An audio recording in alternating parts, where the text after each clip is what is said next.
Looks like we're live. Damn, Clint's on the ball, man. That post almost hit before I actually went live. Man, how'd you do that, bro? Damn. That's almost scary. I guess you could pretty much do the damn thing from there.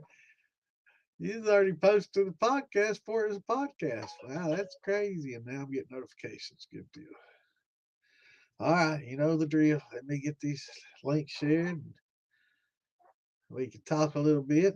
Probably not going to be going to 11 tonight for sure. I'm tired and definitely going to try to do a little preparing for this weekend. We're going to talk about wine making and brandy making. So I have to add brandy to that so it doesn't piss off all the people that say this is the distillation page. So yeah, we'll try to keep them happy by bringing that into the conversation.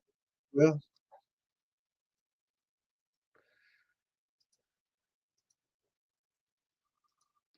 yeah, we got to bring in the distilling into the fold because I don't know. I guess I could change the name of the damn podcast that day: distilling and brandy making and wine making. For those that get butt hurt, if you wander off topic a little bit, it's still alcohol. You know, it's still, and you got to make wine to make brandy. So I don't understand why the dude got all been out of shape. People just gotta looking for a reason, I guess. People that get butt hurt over the simple things like that, they just live their life looking for controversy, looking for something to complain and whine and bitch and moan about. Man, it's just must be such a miserable life. You know, I can't imagine. But enough bitching and whining and moaning about them. Don't want to be a hypocrite now. But I hope everybody is having a good week and getting used to the Tuesday, Super Tuesday show. It is taking little adjustments, but it gives me a little more time during the week. So, you know, when it was on Wednesday, it's like 2 days later, it's Saturday. So it's Tuesday makes it a little more distance before Saturday, but from Saturday to Tuesday seems real close now. So it was, you know, there's an odd number of days in the week, so it's going to be one way or the other anyway. So might as well be that way. But let me get these links shared. Let me get into it.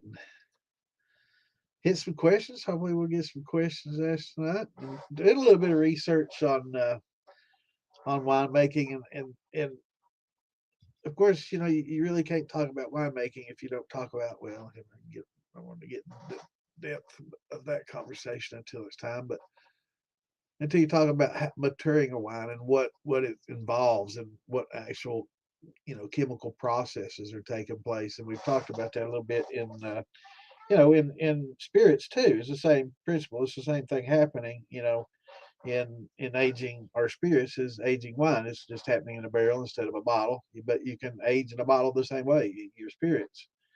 So it just doesn't pick up the oak characteristics and all that. So we don't bring that into the mix. But let me get these links shared. It's hard for me to focus on two things at once. I'm not real good at that. Gotta kind of try to focus on one thing at once, man. It's oh no, wait, no, I didn't mean to do that. They got a live going on, damn it. Delete post, delete post, delete. There. Shit. I didn't realize they had a live going on. So I posted it and it popped up. Shit. Sorry about that. One thing I don't like to do, what the hell have I done here? How did that happen anyway? I'm not quite sure I got to that page anyway. Because it's not a page I normally post to anyhow. Sorry about that. Didn't mean to do that.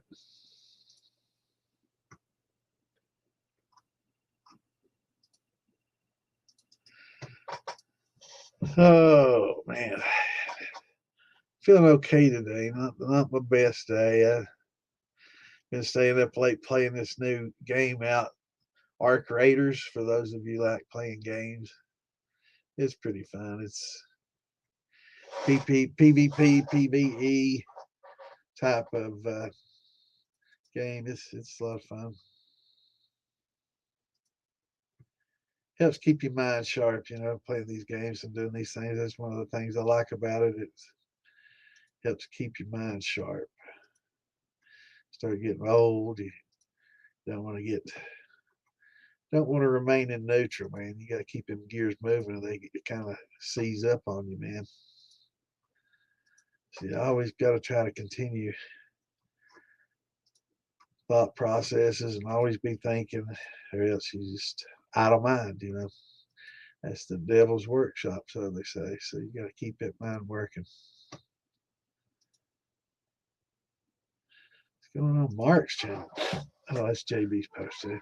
I've been noticing a lot of posts lately about a lot of these third world, distilling, and it's I love it because it's as true to moonshining as moonshining ever was in America, and it's still alive there more so than here. We're now home distillers. We're really technically not moonshiners in the technical sense, because these people are just utilizing whatever they can. We're buying beverage stills and using kegs and things like that. These people are innovative and use and a lot of old world stuff. You can see some of these stills they're using. Some of them are 150 years old, man. They're just ancient and just works of art. And uh,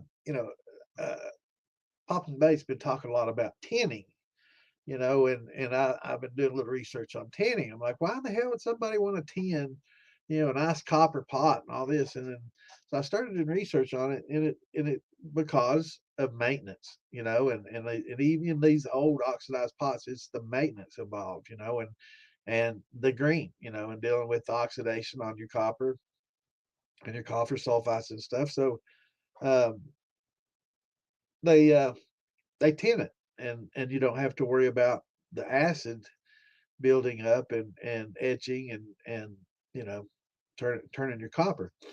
So I thought that was pretty interesting. I was trying to figure out why they would do that to such a nice copper pot, and I was thinking of flavors. They want to retain some of the sulfur. Sometimes that sulfur is not necessarily a bad thing when you're aging and stuff. Some of the red wines and stuff, have some sulfurous flavors, and a little bit can be okay and sweet. Too much is horrible. So kind of a delicate balance there. But yeah, it's pretty interesting stuff, and I love watching these old videos of some of these third world countries and seeing some of the um, things that they're making. It's amazing. They're doing awesome things, and the way they, some of them showing how they line. I can't see your comments yet, so just bear with me while I'm posting these links. But uh, it's interesting how they, in some countries they line their pots with like hay or leaves. They got like big banana leaves that they'll line the inside of the pot with, and then they'll pour big chunky mixtures in on it, not the liquid mash like we're used to seeing. I mean, this is mash and all. It's like they're distilling on the grain, on the fruit, and it's amazing, how they can do that without scorching, right? And you think, wow, so only the liquid is seeping through the leaves or the straw or whatever. And in some cases, botanicals, so I guess you could take lavender or whatever and line it if you wanted to get, that floral gin or something that you wanted to make. It'd be pretty interesting. So that's what they're doing, and it's very interesting how they're able to do that without a brew bag. There we have to have a brew bag, and they're lining it with hay and stuff. And when they're done, they got this little hoist, lifts up their pot, takes it over. They got this, you know, I guess dunder pit where they dump the back set, and I guess they may ferment there. I don't know. I don't know the language, so I can't translate the videos, but it looks like what's going on. So it's amazing. And I think they reuse the straw from that pit to reline the net, another still. It's pretty cool stuff.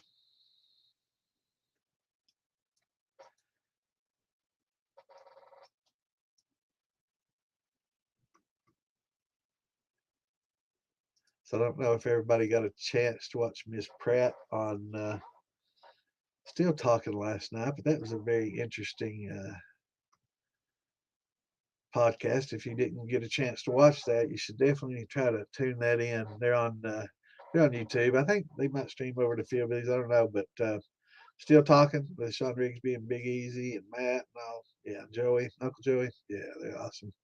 But they introduced and interviewed Mina Pratt yesterday. Very interesting. She's very knowledgeable.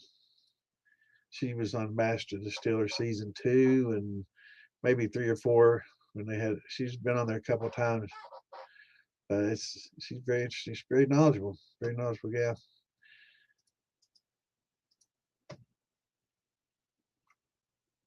Very charming. Yeah, she's a sweetheart for sure. Very smart.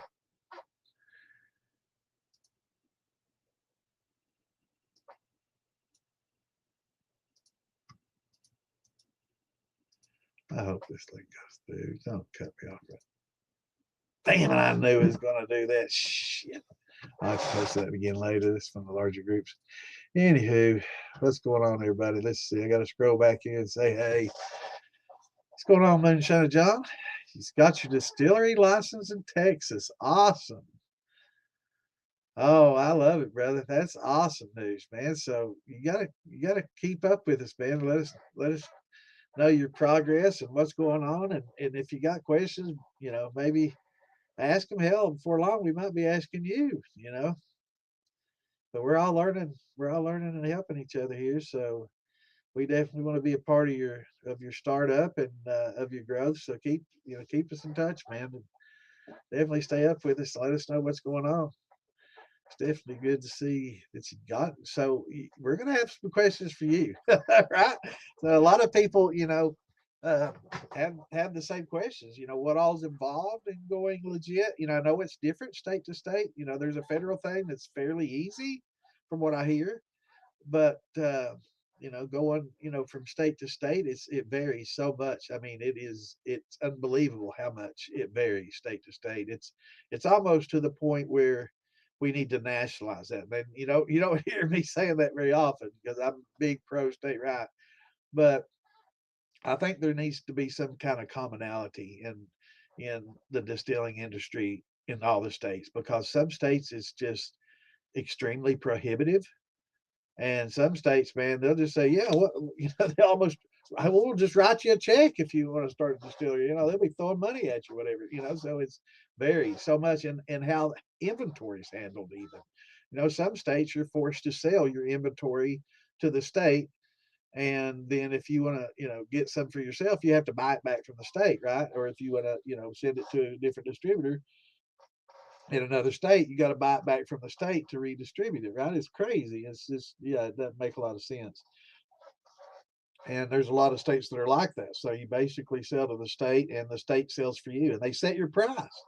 It's just like this right here. This Weller, I can go to Ohio and get that bottle for about 30, $40, and, in Kentucky, it's 50, $60. It's a lot more expensive here just because they basically established the price up there. And so that's kind of, yeah, it's weird. So definitely want to keep up with you, brother, and congratulations. That's a good Christmas present. So what's I know that bourbon's a hard thing to do, and unless you get the pre-made, MGP product. Uh, so a lot of people, when they first start, they'll go with like a vodka or a gin or something that you can bottle and sell without the aging process, because it's going to take a couple of few years before you can have your first bourbon out, right? So you know the best plan is to have some kind of neutral spirit or something that you can sell right off the tap, and get some income flow and generation while you age, because everybody always wants to do bourbon and whiskeys and stuff, and that really leaves a large segment of the market open, for a lot of other things, because there's so many people that they get in the business. It's bourbon and whiskey, and it's You see a lot of small bourbon and whiskey places going out because it's kind of hard to compete with those big guys, you know. Yeah, that's great, man. And definitely join the DIY Shine and Still Building page, man, and post pics of your setup, and we can talk in there about your progress, and definitely look forward to talking with you about all this, man. That's awesome.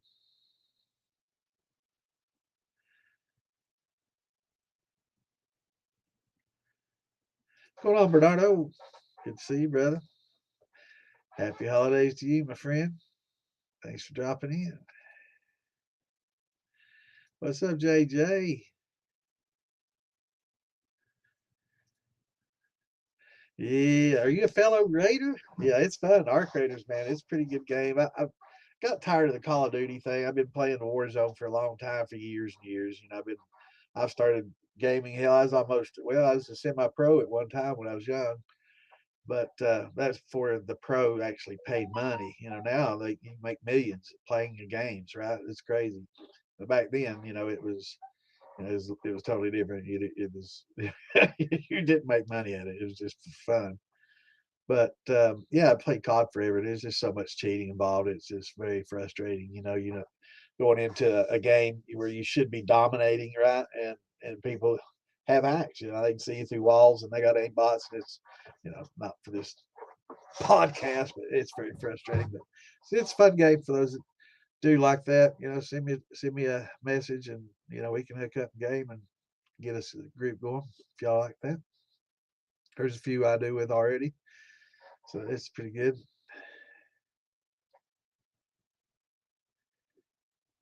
Yeah, third rock from the sun, aren't we? Yeah, third planet, country's third world from the sun. Yeah.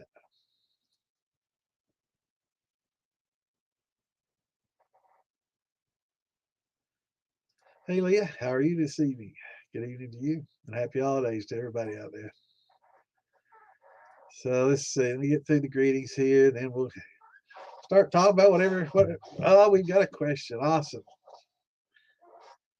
Absolutely. Cracked corn is basically yellow dent number two corn. It's a field corn. It's grown and developed for starch content, not sugar content. And all animals, humans included, have natural enzymes in our bodies, just like we have that, like the amylase and stuff that we have. We actually have amylase in our spit. There's actually tribes out there that ferment with spit. They convert sugars and starches to sugars with saliva, right?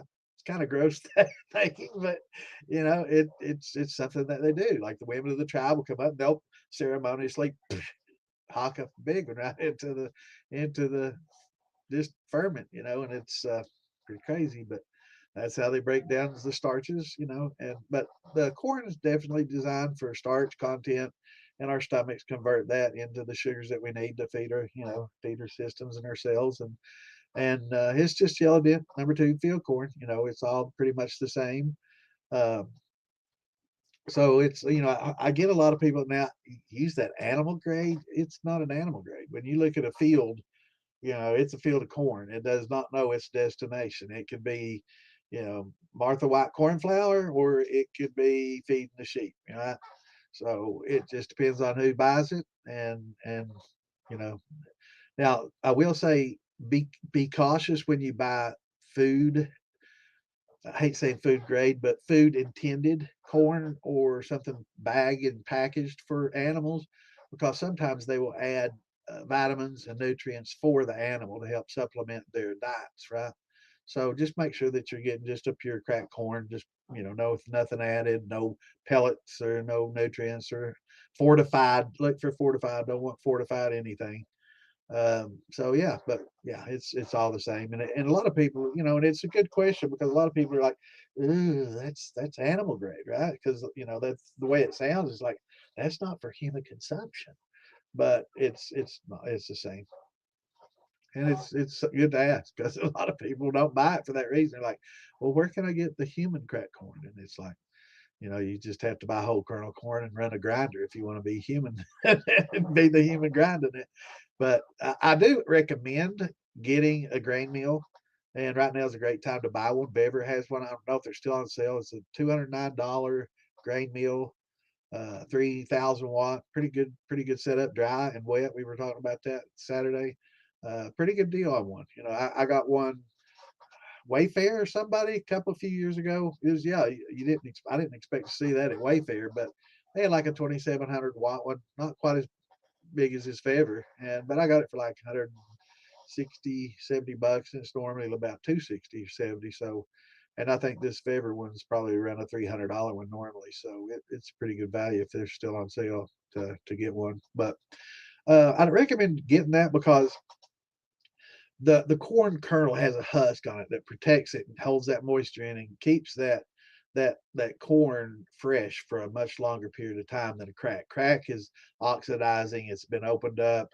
All the starches are exposed to air and they're beginning the oxidation process and they're breaking down. So if you can get whole kernel corn is the best if you have a grain mill, and that way you can crack your own. And a lot of people just buy the crack, and a lot of times it's not cracked finely enough, so they'll run it through a grain mill anyway, right? So, or a blender like I used to do, or food processor or whatever, to break it on up a little finer, if it's not got a good crack on it.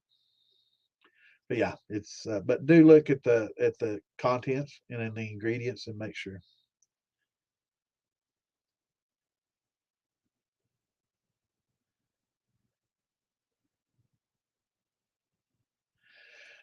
Well, it's definitely interesting and it's a lot of fun.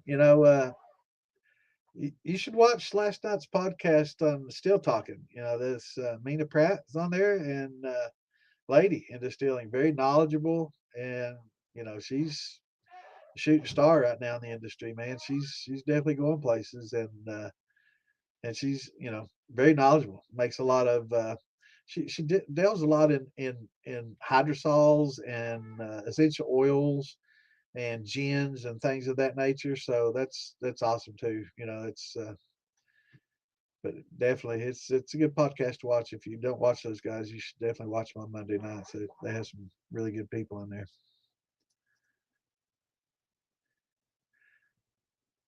What's going on, Conway family? I got some Conways. Actually, my cousin married a Conway, so we got some Conways in the family. Liquid Wizard. That's good to see, brother. Up in the Pacific Northwest. Well, we got a lot of people. We had some people last week. It was Saturday. It was like, who here's on the West Coast? About five or six. Right, we don't have any people here on the West Coast. And about five or six people chimed in like, I think we do. So we got them from all over on here. Yeah, Clint and his autocorrect, man, it's funny. For those who don't know, Clint's doing this on a phone, and man, he can type these answers in, and man, it'd be like word soup for me. With my big fat fingers on the phone, it's always double striking, and it never autocorrects unless it's something that I don't want it to, that I'm intentionally spelling that way, or a bad word, right?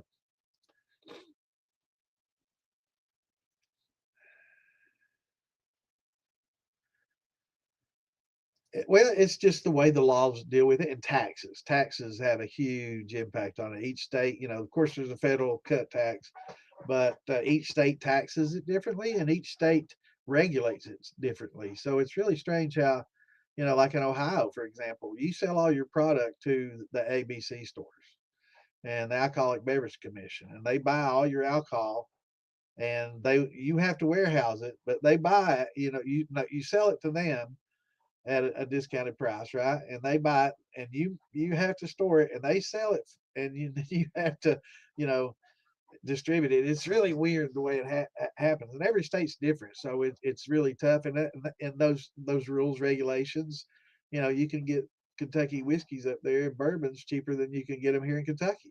Crazy, right? So yeah, it's very interesting. And some states are very lenient and easy to get, a distiller's license in, and other states are very difficult. Some states it's legal to home distill, and there's certain regulations that of course have to follow, but in some states prohibit it to the fullest extent of the law, and actually actively go out there and seek, home distillers still, like it's back in the prohibition days or something. It's crazy. North Carolina comes to mind. They've got ALE, alcohol law enforcement, basically, and it's they have to justify their position, so they're actively pursuing anyone in the state that's distilling, and they're probably watching this now, and it's I'm not knocking them. They got their job to do. It's as long as it's in the law, they got to do it, right? But we do need to get laws changed, and yeah, it's a little different in South Carolina, but maybe is it maybe it's South Carolina that it's one of the Kakalakis. I don't know if it's north or south, but I'm thinking north. Uh, that's a strict, but maybe south as well. I'm not sure, but I know that they're strict on it in both of the Kakalakis. But yeah, it's definitely. Oh, you're fine. Hey, well, we're here for questions. Any question you got, yeah, I'm long winded, so if you have a question, I'm liable to hit on it eventually. I'll cover about everything about it, and eventually, hopefully, I'll answer it. If not, Clint's got my back.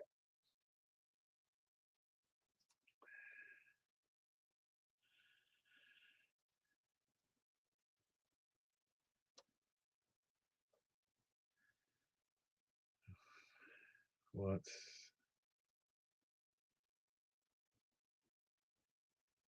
I don't know what that's about, brother.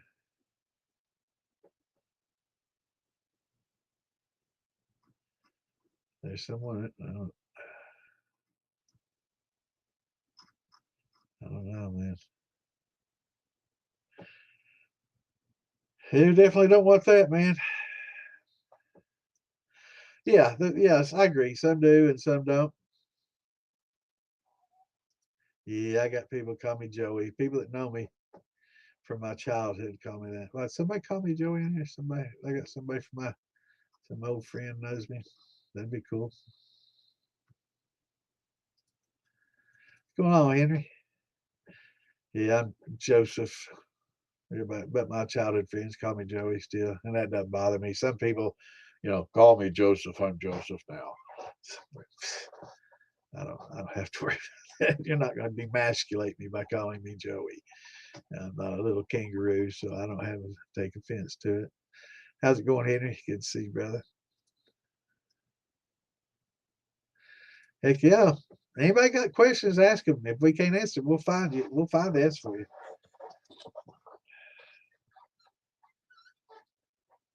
I know, and it's I'm trying to find people that live close to barley, a lot of barley farms, because the barley farms here in Kentucky, the ones that do grow it, they're locked in. They don't sell a bit to anybody else. They're selling it to, Heaven Hill, or, you know, one of these big distilleries around here, and they contract it all out. It's all said and done. So they have no excess.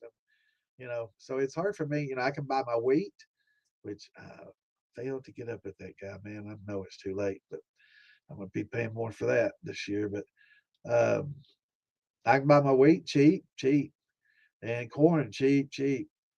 But barley, is rye's a mixed bag, But barley, it's still pretty costly because I don't know any farmers that I can go visit and buy bags and throw in my trunk and bring them home.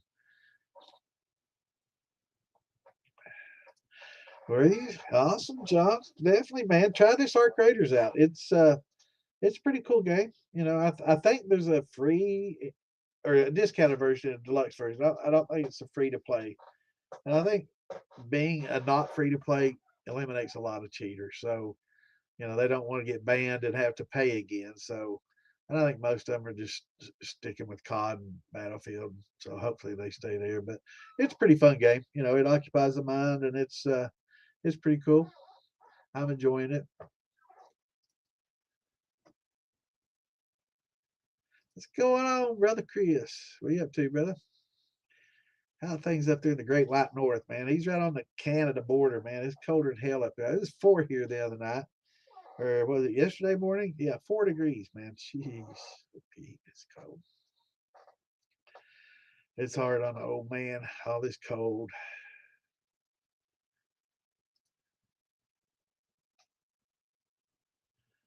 Well, you gotta, I know a lot of people the same way, man. And trust me, they're there. They're just not vocal. They're just doing their thing at home, and their little circle of friends know about it, and that's about the extent of it. It's kind of tight-lipped thing. We're a little bit more loose-lipped about it because that's the only way we can educate, right? We can't.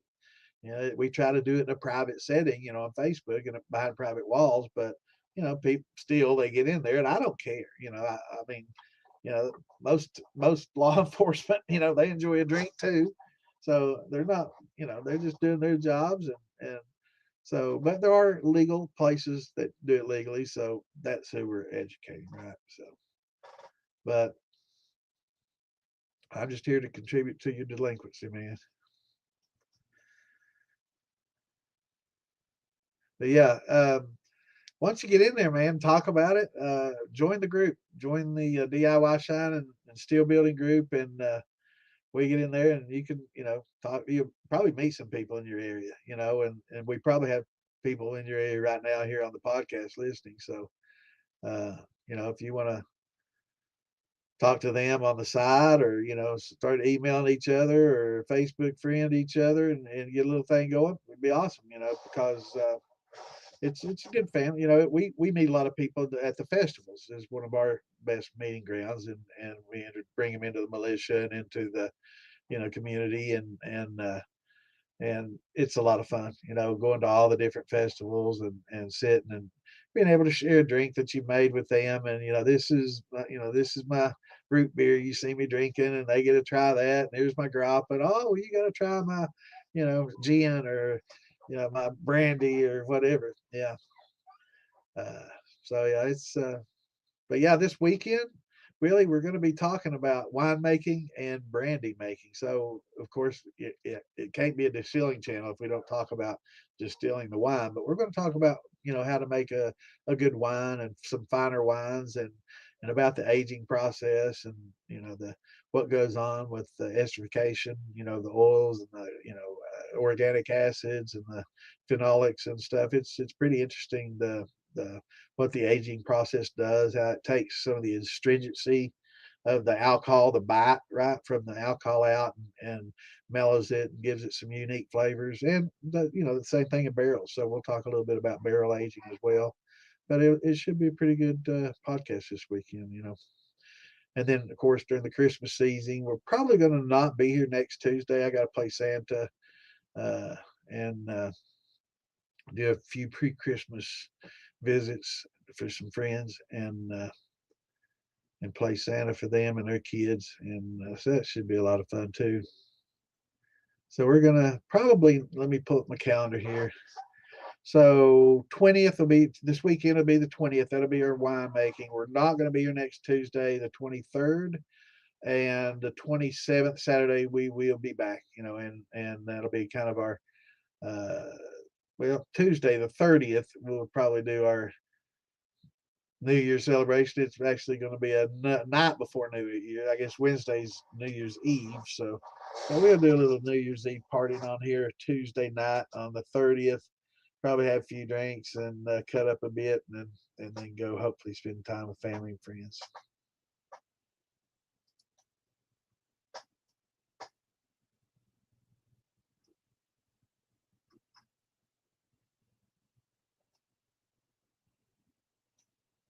Happy holidays to you, brother.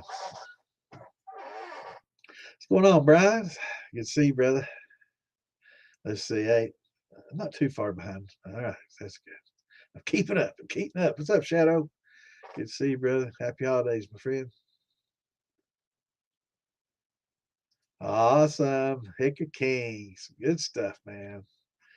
That's, for those that don't know, it's a really good white corn. Um, very, very, very good heirloom corn. So used a lot, and a lot of people use it in their red, white, and blue. So they'll get a Bloody Butcher, or a Jimmy Red, preferably a Jimmy Red. A lot of people tend to go with the Jimmy Reds and the Hickory King, and then Ohio Blue, or and make a red, white, and blue corn. It's very interesting. Get the sweetness of the white and the blue with the earthiness of the red, and makes for a really good combination. But yeah, you can't go wrong with Hickory King. That's for sure. That's awesome.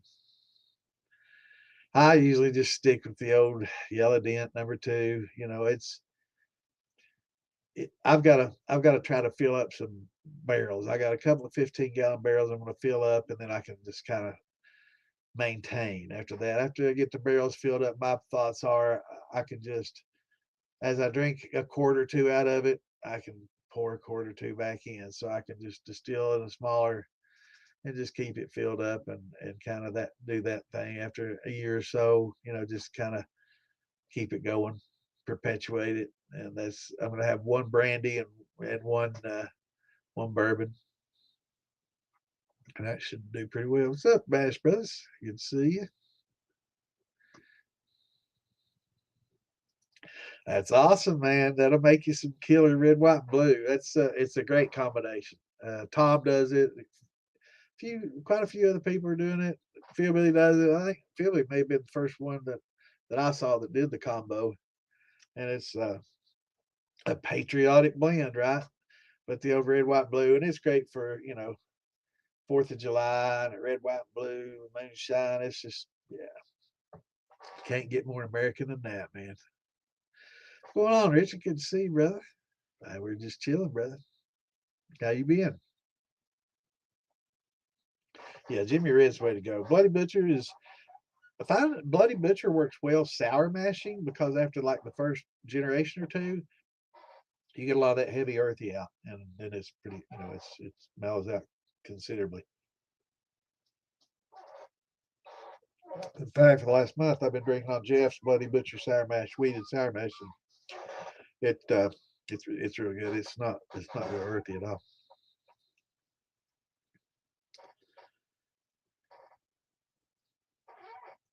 I'm needing a drink.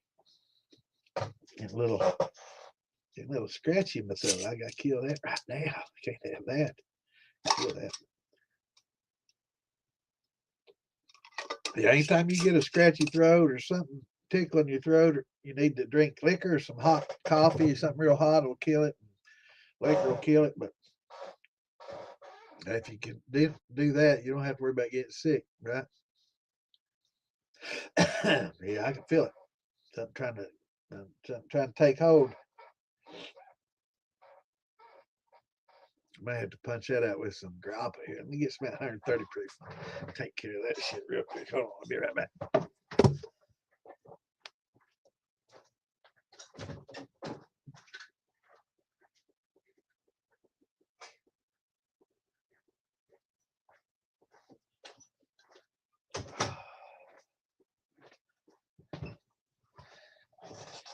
Yeah.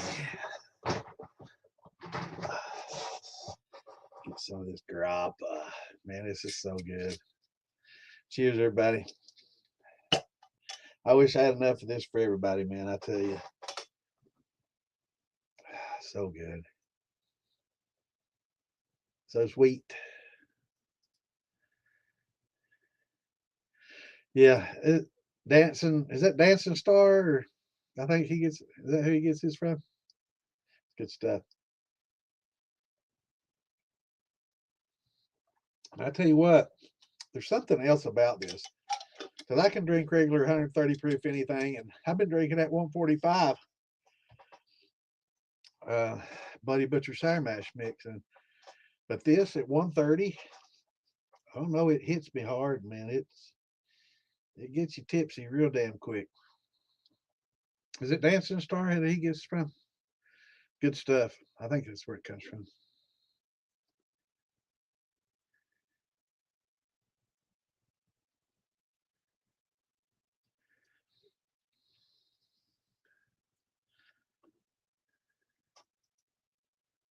Oh,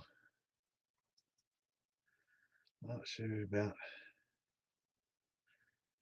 Oh yeah, you talking about Northwest up there? Yeah, it's dangerous in a lot of these places, man. Sure is. We try not to talk too much about politics and stuff, but safety shouldn't have to be a political issue, whether you're safe or not. And when it does, how messed up is that? Wine pods, yeah. I was trying to figure out what you're talking about. I was like, what the hell are we talking about? I thought you were talking about it. Then we were talking about Pacific Northwest, and I know up there it's a lot of riots and a lot of things going on, a lot of turmoil. It's. I thought maybe that's something you're talking about Gen Z and all that. I was just misassociated that.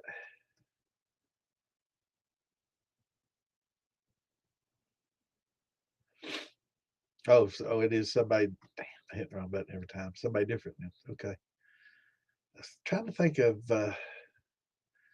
one of his major providers. I don't know if it's Dancing Star. Maybe that's who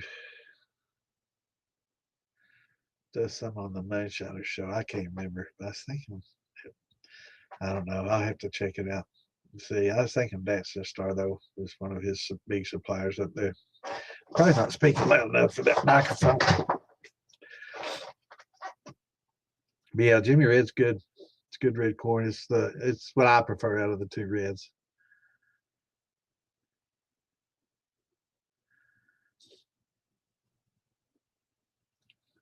Oh, it's wine pods. Did I miss a wine pod? Did I miss somebody say something about wine pods? Yeah, and it's all opinion. Some people love that Buddy Butcher. Some people love earthy. It's nothing wrong with it.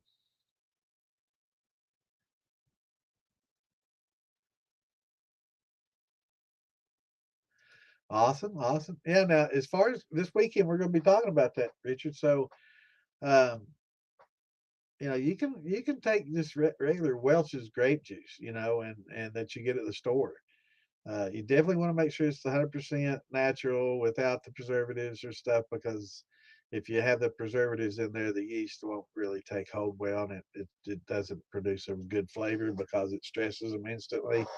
Um, but he's talking about the wine podcast, not like not like Tide Pods and wine pods. Uh, he's talking about the podcast. So, we got, when you say talk about Tide Pods and wine pods, you never know. That is something that Gen Z would probably have, little wine pods that you just pop in your mouth and eat and drink, and maybe have a little detergent mixed with it or something. Yeah, that's funny. Yeah, it cracked me up.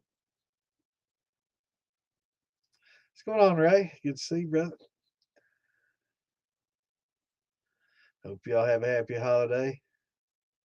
Yeah, I was thinking that's the Star Wars. Yeah, I can remember though. I think Tim. I think Tim and what's his buddy's name there at Climax Moonshine. I can't. I'm trying to think of the old man's name. That I think they get some from them as well. But he's a big producer, man. He does a lot of heirloom. It does. It makes a really good wine. I was shocked, and of course, you say that to some wine connoisseurs, and they just browbeat the shit out of you.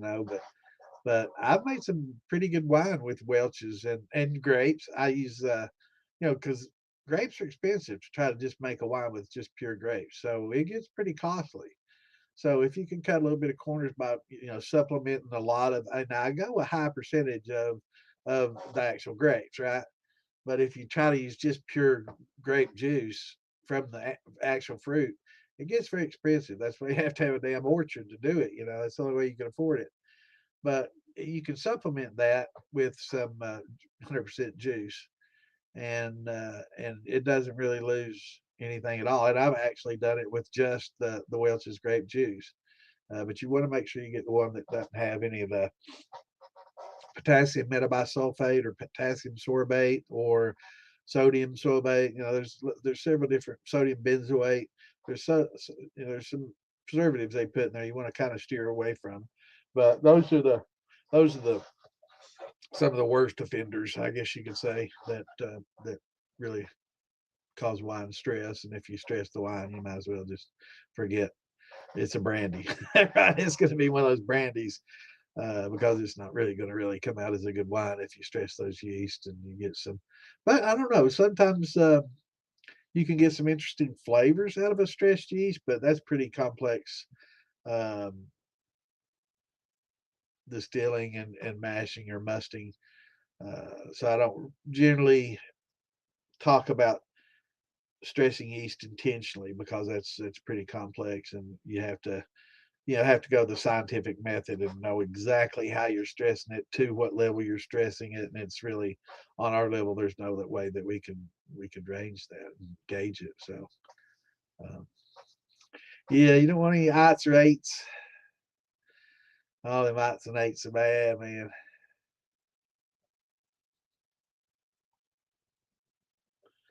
Yeah, it does, and it's the same with your jarred up moonshine, brandy, or whatever. This grappa is now 3, and I've over the past year, it's definitely improved, man. It was great then, but it's even better now, and it's got this yellow flavor because of the tannins from the walnuts. That added a little bitter to the sweet, and oh god, it's so good, man. But it's adding some oils from those nuts too that are help estrifying, and of course I get a little oxygen every time. I got to open it up every once in a while, take a little sippy sip to give it some oxygen.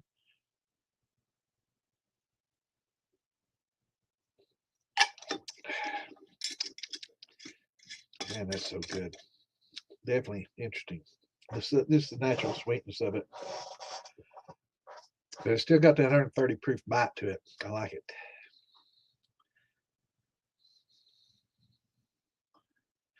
Brothers, hang around. There might be some more questions that get asked that you didn't even know you wanted to know the answer to. But yeah, we're here every Tuesday and Saturday, except for next Tuesday. But thanks for joining us. Good to have you here. And yeah, any questions that you got, definitely bring them here, and we'll help you out. We'll get you up to going and improving on your distillates. And then wines. Now beers, not so much. I don't know a lot about that, so we'll have to refer to JJ and some of our other beer makers in the group.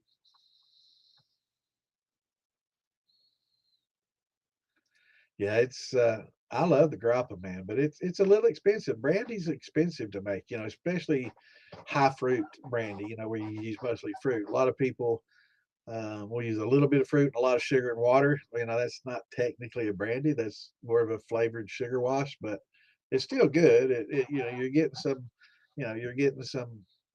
flavonoids and stuff from polyphenols from the fruit. So that's a good thing. Uh, and that's something we're going to talk about.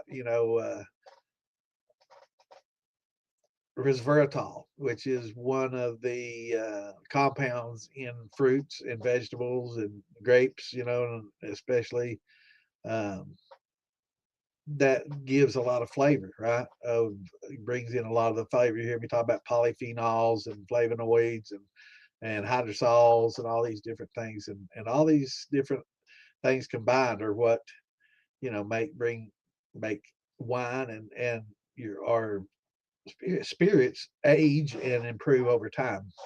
So these esterifications of oils and organic acids, all these things are happening in the jars, in the bottles, in the barrels, um, to improve things over time. So yeah, and shine especially. So when you run a batch of shine, a lot of people will leave it open, so they'll let it sit, and they let the more volatile things that want to evaporate off first. Now you lose some alcohol, but a lot of your higher volatiles will evaporate off. Some people will put a fish tank bubbler in there just to bubble air through it to stir it up, keep it agitated, and that speeds up the process a little bit, right? You keep breaking that surface tension, and you get more evaporation going, and uh, and you'll get and a lot of those volatiles are what gives a lot of the alcohol its astringent alcohol taste, acetones, and uh, you know a lot of those more volatile alcohols, and trying to think of the isopropyls and all those that are in there that help give it that bitter alcohol flavor. So once you get a lot of those off, you'll taste a sweeter ethanol, product, and it won't have that astringent, very strong flavor. Um, so and it helps. And then after a couple of days of that evaporating, you don't want to leave it that long, and then you start losing ethanol. But your proof will drop a little bit, but you'll lose some of that stuff that's really not that great. But if you're aging, some of that stuff that's not that great, some of those esters and some of those higher volatiles do actually break down into some pretty interesting flavors. So in those heads, there are some interesting flavors coming off. So that's the art of making cuts, is learning which of those coming off, being able to taste them and save those and discard others. you know, and that's why you see these people all cozied up and trying each, as it comes off, trying it, and they're getting a pretty good little buzz on, and they're trying all these different, and eventually oh, that's a good one. So they'll try to catch some of that ester, as it's coming off, and each, distillate will have those, and it's just hard to isolate them. That's why a lot of people, when you learn to make your cuts, start using small jars, right? Especially on small stills like what we have. Just use little jars, not shot glasses. I guess if you're out of air still, you could. It's one thing I will tell you about the air still, Rich. It's tough because it's tough to make cuts on when you have something that small. It's really tough. Um, when you have a little bit more volume coming out, it's the distinguishing differences between the fours, heads, the hearts, and the tails will be more distinguished the larger you get in your steels, and the closer you get towards fractional distillation. So we might talk a little bit this weekend about um, fractional distillation and vacuum distillation, because on the podcast last night, me was talking about doing a lot of she does hydrosols and essential oils, and separating the oils and the water that has the essence of the flower and the flavonoids from the flowers, and it's also used in the marijuana industry. When they extract um, terpenes and THC and flavors and stuff, and all the compounds out of marijuana, they do the same thing, right? They leach it with alcohol because alcohol is a solvent for a lot of those oils and terpenes and THC and everything. So they leach it out of that, and then they have to separate that from the alcohol. So they use a vacuum distillation process, which is much like what a lot of people in the gin industry are starting to do. So it's kind of a new thing. It's been around for a little while, but you don't see a lot of distilleries doing it yet. But I've been researching it and reading up on it and learning about it for years and years now. Back when I first started, I think there's only like one or two distilleries in the United States that even dabbled in it. It's a pretty complex setup. But it's. Let me post a picture. Let's see. Here's a picture of it on a simplified basis. Now, this is definitely simplified, but it'll help you understand what's going on. Basically, what vacuum distillation is distilling under pressure, right? So we know what we do is at 1 atmosphere, right? We're on the surface of the planet. We got certain atmospheric pressure, and boiling point is pretty fixed. I guess as you go up higher in the mountains, it gets a little higher, but pretty much sea level boiling point what we deal with.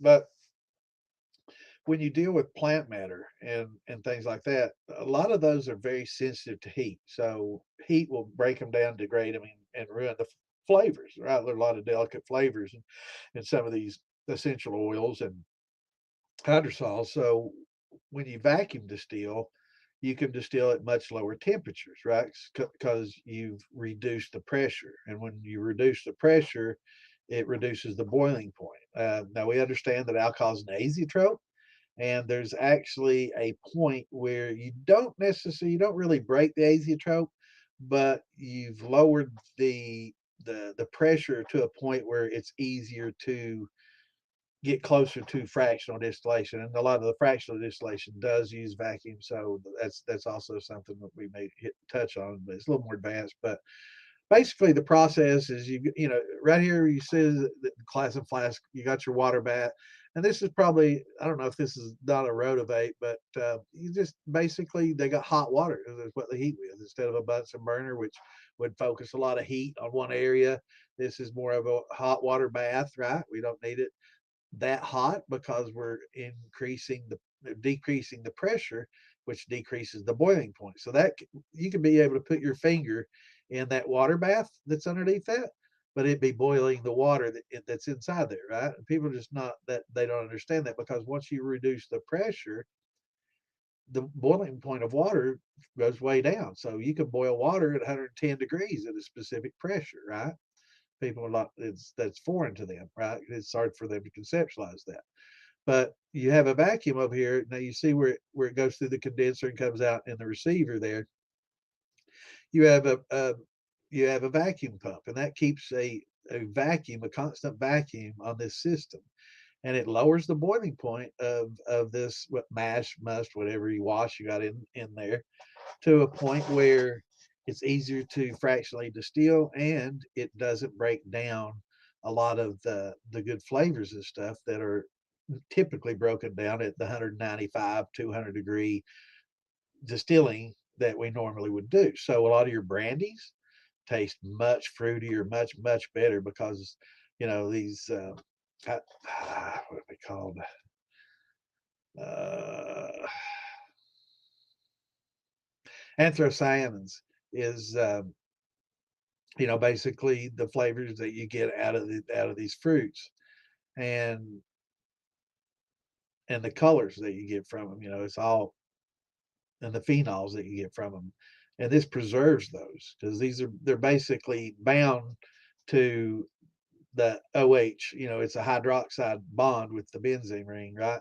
And they're bonded to that, and that's how, when I talk about when we distill, we want to, help bring some of that water forward, because that water is where a lot of these polyphenols and stuff are bonded to, where a lot of your flavors and flavonoids and all this stuff is bonded to the water, because it bonds to it much better than it does the alcohol, but it does bond to the alcohol as well. But and when you lower the boiling point, you can preserve a lot of those unique flavors. So gins, all the floral gins, any botanical or anything botanical, anything with fruit, anything like that is definitely going to have a much stronger flavor. Not necessarily better, but definitely going to have a stronger flavor. Now, whether it's better or not depends on, of course, what you're using. But yeah, it's very interesting, and it definitely where the future's going. But it's a little bit more advanced, But um, I just want to kind of introduce that for a lot of people that have never seen it. This is a very simplified version.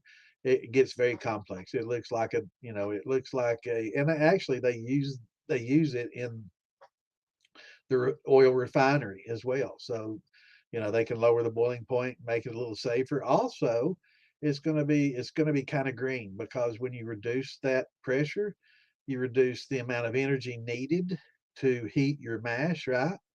So, that's saving you a lot of cost on heating your mash, just by lowering the pressure in there. So you're not only retaining a lot of flavor and get a lot more flavor out of it, it's green, technology. It's definitely gonna, it's gonna save you money in the long run on production costs. So you just want to make sure your vacuum uses less electricity than your elements, and I'm sure it does. But that's very interesting stuff, man. I've been interested in vacuum distillation for years and years now, because it's definitely going to be a big thing in the brandy and gin industry in the near future. It's coming, and I've been benefiting from watching a lot of the growth. It's very interesting.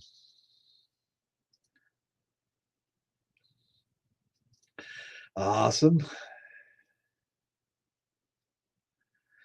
Yeah, and it's amazing when you can taste the difference between the unaged and the aged, and run the same, recipe, and say, this is how it tastes coming off the tap, and this is how it tastes coming off a barrel, either rapid aged, or in a 5 for 8 months, or a 15 for a year or so. And it's like, wow, it adds so much flavor, that just the aging process will add 60 to 80% of the flavor that you get out of these. will come from the barrel in the aging process. So it's amazing the difference. And I think that's one of the hangups a lot of people have with moonshining and home distilling is a lot of people are drinking the raw product, the white dog, as they call it, and moonshine, right? And it's the harshest.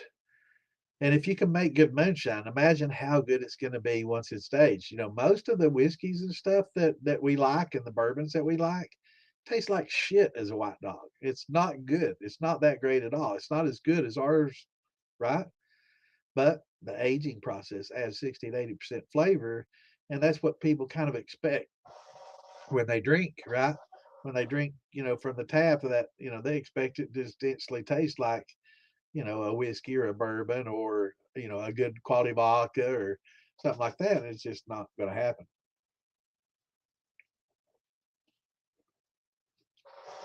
until it's proofed down and aged. And, you know, sometimes some people cold filter, sometimes they use the evaporation process to get rid of some of the higher volatiles, like I was talking about earlier. But once you go through several of those processes, it's just steps of improvement and it just keeps on getting better over time. Yeah, you can't go wrong with Fleischmann's, brother. I use that for many, many moons. But for wine now, I I have done it, but I like the floral notes that some of the wine yeasts give, and I like the fact that a lot of them are created to have a small yeast bed and hardly any flocculence at the bottom, so it doesn't build up a big, huge yeast bed and give a lot of yeast flavor. So definitely try. I'm real fond of the red stars, and I know there's a lot of different ones out there, and it's I haven't experimented with a lot of different ones, but I've tried some different ones, and I've kind of come back, always come back to the. And I know they changed it. I don't think they even make the Premier Rouge anymore. I think they've got an upgraded yeast from that, but it's very similar. But the Premier Blanc and the Premier Rouge, and those really work well. I like both of those for reds and light colored fruits. But yeah, for white grapes, I like the Premier Blanc. It's you know what I used for this grappa. It just gives a real fruity, sweet, floral flavor that's just outstanding, man. It's really good, and the wine's real good too. But yeah, Fleischmann's I like love for my thin mashes and for grains. Yeah, absolutely. I mean, about as good as any, even today. And there's still, boy, that bite, man. I gotta get that. Gotta kill that. That's the only way to do it right here.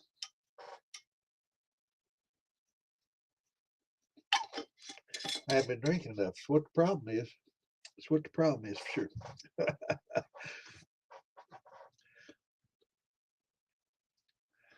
No, you can't go wrong with Fleischmann, man. I used it for ages. It's good. It's not just for breads. It's not just for pizza dough.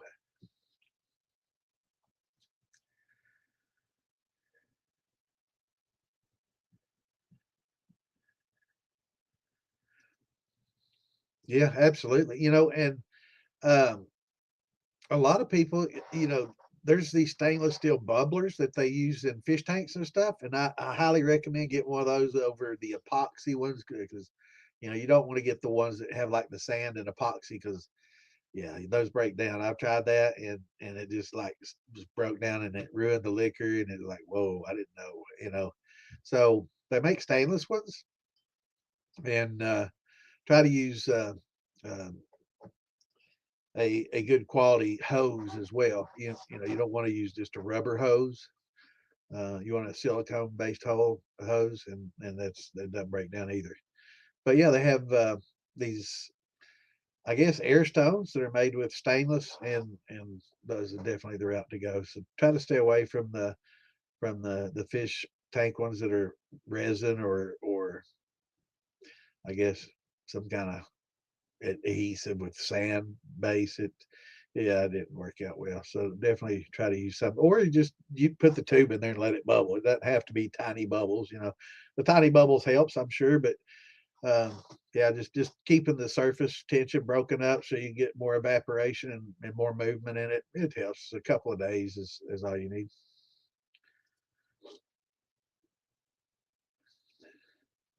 It absolutely does, and it's just getting rid of those higher volatiles, that you can't fractionally distill off with a pot, but we can definitely get rid of them by letting it just naturally evaporate off, because those are the first things that evaporate off, and that the azeotrope doesn't have an impact because we're not trying to boil it off and separate it by boiling points, and it's just evaporation, and they do tend to evaporate off quicker than the ethanol.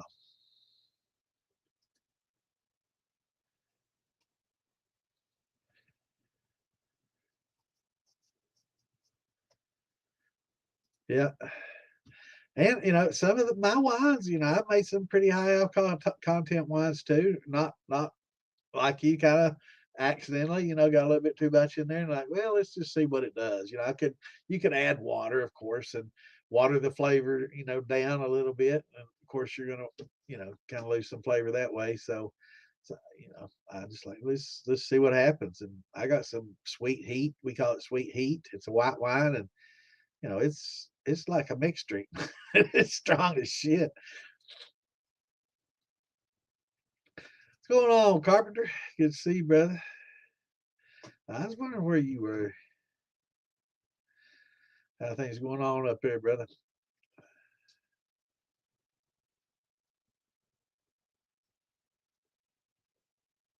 Yeah, and it's crazy. Here I can get, of course, I'm in Kentucky, so I get the once used 53s, I guess 55s, 53s, whatever they call them. 45 bucks, $50, right? Once used.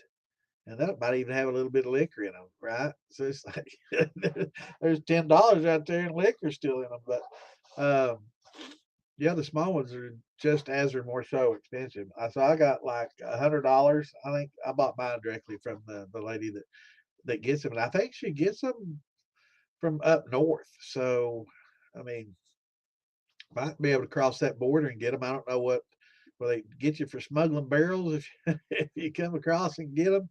But I think you can probably pick them up in the states a little cheaper and maybe smuggle them across the border. I don't know how they are on that kind of thing. I guess if it's empty, they wouldn't have as much a say in the matter. But might open some curiosity. They might wonder what's going on.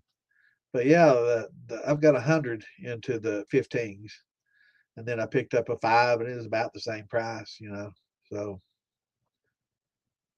but it's the term, right? So a 5-gallon barrel is going to mature in 6 months, 8 months, whereas a 15 is going to be 8 months to 14 months, depending on. So I look forward to getting them filled up, man. I'm just going to have to get busy.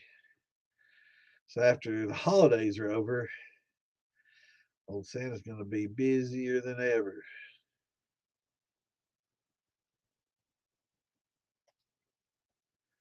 Yeah, they do. They're so used to finished liquors. I'll say finished because when it goes in the bottle, unless it's somebody just selling moonshine or white dog, it's a finished product. And that's why a lot of people, oh, I tried that Buffalo Trace white dog. That's horrible. Well, yeah, it's basically what they start with before they put it in the barrel. And it's not good. It's not even good moonshine. So that alone tells you, what we're doing is good. Some of the corn liquor we make and some of the grain liquor we make is much better than what they turn out on a large scale. And you put that in the barrel and age it, and you'll come out with some top shelf stuff. And some of us not so good. Some of us still need to go back to that drawing board. Oh, we got some beer maker here. Awesome.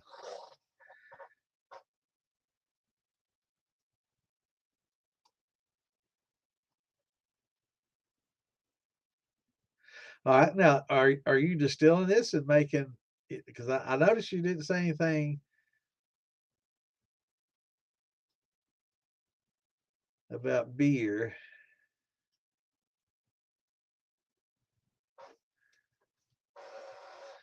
Oh, let's see. Oh, that's 10. Let me share this link with some of these pages I wasn't able to before. because some of them are excellent pages I like to share with.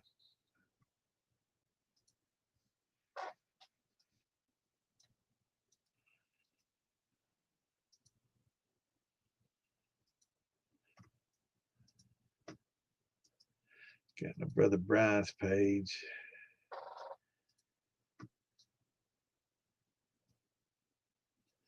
All right. Good deal. Let me see here.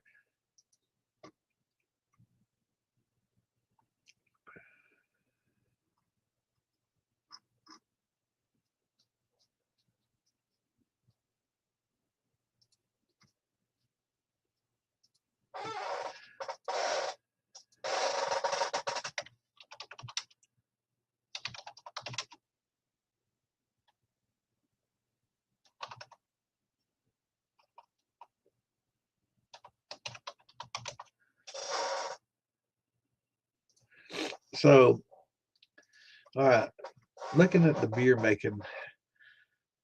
So I noticed no hops going into that. So I'm assuming that you're maybe doing it to make a good whiskey, but no corn, so it's going to be pretty interesting.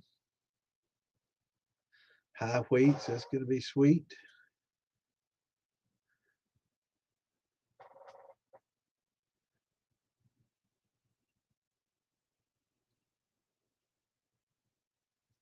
Yeah, it's not something that you can easily do, especially if you're going to run down into your tails. I can get through I got the 18 and a half, so I can get through a 15-gallon run in about 4 hours if I just stop at the hearts, at the end of the hearts, and I hate doing that. Sometimes the time constraints just doesn't allow us to go any further. But I mean, what people don't understand is you can take that back set that has the tails in it still and just dump it in a barrel and save that and and redistill it and get a lot of that flavor out with as well, and just distill those tails out on a all pretty much all tails run. So it's not going to be necessarily distilled tails. It's just going to be tails that are in the back set, right? So it's still going to have a lot of flavor getting carried over and all that water coming off during the tails and all the oils. So you can distill those off and save them later. If you want to just be lazy, or if you don't have time and you don't want to lose all that alcohol, because a lot of times we're stopping, the heart's breaking off at 190 proof, right? And there's a lot of alcohol in that, right? That's the same proof as a lot of bottles we buy off the shelf. So that's a lot of alcohol in there. It's almost half alcohol.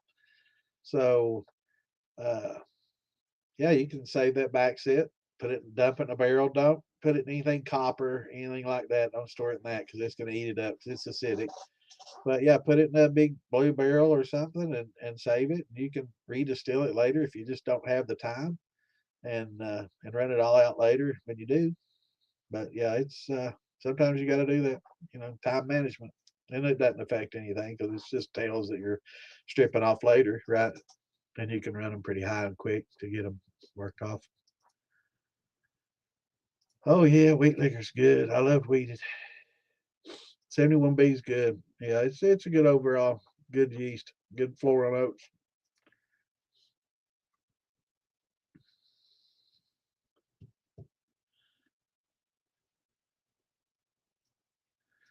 Yeah, when you got that reflex going on, you're going a little slower. And if you run, through the tails with the way you're doing that, you're doing a lot of compressing and you're compressing a lot of those tails in there. So you're getting good alcohol out, and it's a gradual drop. And then all of a sudden, man, it just drops off the shelf when you do that. And you do compress a lot of tails into the hearts, but that's not a bad thing all the time. Everybody says, oh, you got a lot of tails mixed in that. Yeah. And in a few years, you know, if it's aged properly and if those are good, flavors in the oils that you're coming off there with. Yeah, it's good. What's going on, brother? I saw you, man. You've been cheating with another Santa, man. I tell you what, all those damn AI Santas are I'm gonna have to bring out the union. We're gonna just have a union stand against all these AI Santas, man. We gotta stamp them out, man. They're hurting us. Hope you and your family are doing well, brother, and have a Merry Christmas. Yeah, I got a good laugh out of that for the podcast.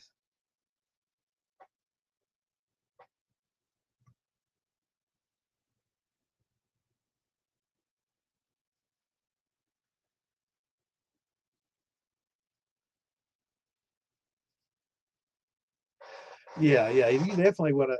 You can cold crash it. I'm not sure where you're at, but to help clear it, a lot of times people use finning agents, and in the wine industry and stuff. I mean, they'll use egg whites, so they'll use rice hulls, but cold crashing helps. So if you're in a cold environment, not freezing, but cold, it'll help.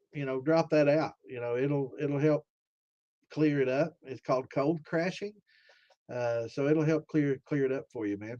But yeah, that is a problem when you run. That's why I tell people when you do your grind and on your corn and on your grains, sometimes a lot of people just like to crush them, so you can get to the good heart of the grain, but you don't pulverize it and powder it, right? Because powder, everybody's, oh, but you can get that high conversion if you grind it up fine. And that's like, yeah, you sure can. You can burn the hell out of it and scorch it too, because you're pouring in, milky, it's real milky going in, and more so than normal. But yeah, cold crashing is a way to do it. Um, but yeah, you can actually do like a wine. You can, and like a beer. You don't have to keep it on that grain forever. Once you get the sugars out of the grain, all the grain's doing after that is maybe adding some flavor. So you can do a secondary fermentation on a grain product, just like you would a must, right? So, and getting it off that yeast bed will help change the profile, the flavor, because a lot of times that yeast, having that yeast bed in there, big huge yeast bed, uh, especially if it's taking a little longer to do the fermentation process, where a lot of grains normally take 3 to 5 days in that controlled environment. Boom, bang, gone. It doesn't have time to settle, doesn't have time to sit on the yeast bed, so you don't really worry about these things. But as the time increases that it's being fermented, you're going to start get more impact of the yeast on that, and it's just going to change your flavor. It's going to impact it for sure. So you can just rack it off into from one fermenter into the other, and just leave that grain bed in the bottom. Maybe carry a little bit over to help feed what yeast is in there, because a lot of that's dead yeast, and it'll give it some kind of nutrient to continue the fermentation if it's still working. But if it's done working, just rack it off, and you can store it that way and let it settle out. And as long as you're not in a hurry, the longer you take, the better it's going to be. But you can put it outside, or get in a cold, maybe a garage that's kind of in between cold and real cold. It depends on your where you are. I'm not sure where you are, but here, you can't leave it out long; it'd be frozen. But yeah, that'll definitely help separate it for you. Cold crashing.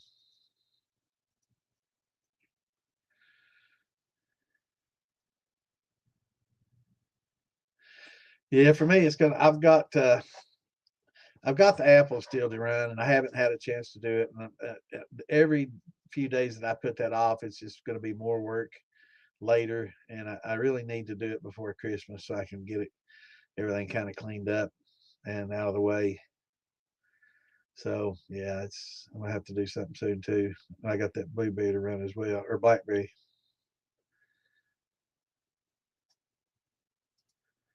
I definitely paced myself a little too slowly. What's going on, Scott? I wonder if he's gonna make it in tonight. Yeah, we got lots of boys and girls watching tonight. That's some new people.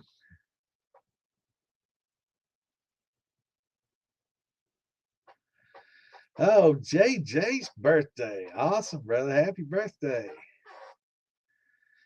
Finally getting to drink your birthday mead. That's awesome. So I'm sure you're using that 71B in mead, because I think that's a really good yeast for meads. 71 and 74 both are real good meads for meads.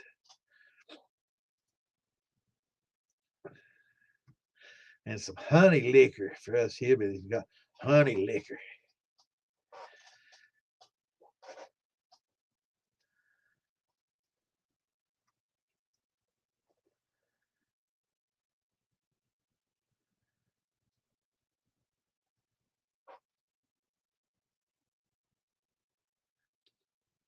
Oh, somebody said, thank you, Clint. Getting scratchy throat, man. We gotta get rid of that. I can't have it. Man, I hate drinking so much of this. I'm gonna be drinking all this. It's gonna be gone. I'm gonna have to go back to the old peach brandy that doesn't taste like peach. I gotta keep a little bit of that. I think I'll drink that at first for the good flavors. Then I'll follow it up with this sweet peach that doesn't taste like peach. It just tastes like liquor, but it's got a good sweetness to it. It's a different sweet. So it's a good drink. It's just not peachy. So I'll put that in a barrel and get some characters out of the barrel. Probably take a lot of my brandies and kind of maybe not neutralize them, but run them all together and make a mixed fruit brandy and put in one of them 15s is the plan. Especially that like the watermelons and some of those that didn't do well. I'm going to try to clean those up some. 1 second, let me get a card.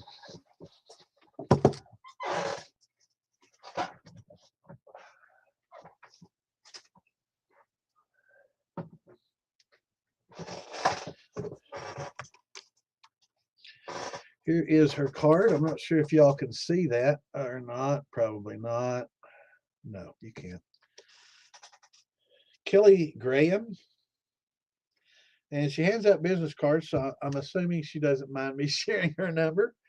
But she's a nice lady, and she takes care of us. Her name is Kelly Graham, and her number is 765 571 0668.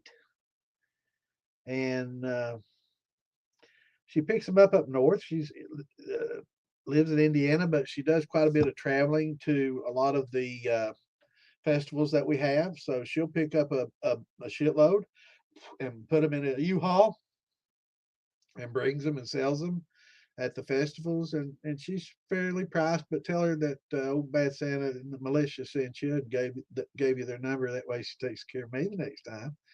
But she's a real nice lady, and those are really good quality barrels and new fresh barrels, right? So they hadn't been sitting around in the warehouse for 8 months a year, and to soak them as much because a lot of times these barrels sit around a while, they start drying out and cracking, and you got to soak them and really soak the hell out of them to re-expand that wood. And a lot of these that she has are just fresh. So yeah, definitely get up with her. Nice lady and decent prices. I mean, it's not the best. Phil Billy got some too. He gets them from hers as well, and we get them from wherever we can. We picked up some 15s from Northern Kentucky not long ago, and so we're always on the look out for good deals on barrels and stuff like that, so we can try to pass those savings on to the members and our people in the circle. So, but yeah, this gal definitely she'll take care of you, and she may not be able to ship them, but she can tell you where she's going to be the next festival that she'll be at, and hopefully it's going to be one that you just have to plan, right? So maybe there's a festival and she might be able to tell you where she gets them up there. If she's not going to be able to meet you or meet you at a festival or anywhere close up there. Um, so she may, kind of spill the beans on where she gets them. I think it's actually stamped on the barrel anyway, so it's not like it's a big secret. I could probably look at one of my barrels over here and see. But yeah, that's her name.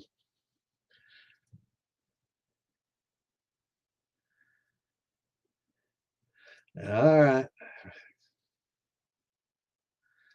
Thought maybe you forgot it's Tuesday. A lot of people are forgetting it's Tuesday now instead of Wednesday, but we'll get used to it. I like the Tuesday things. Cool with me.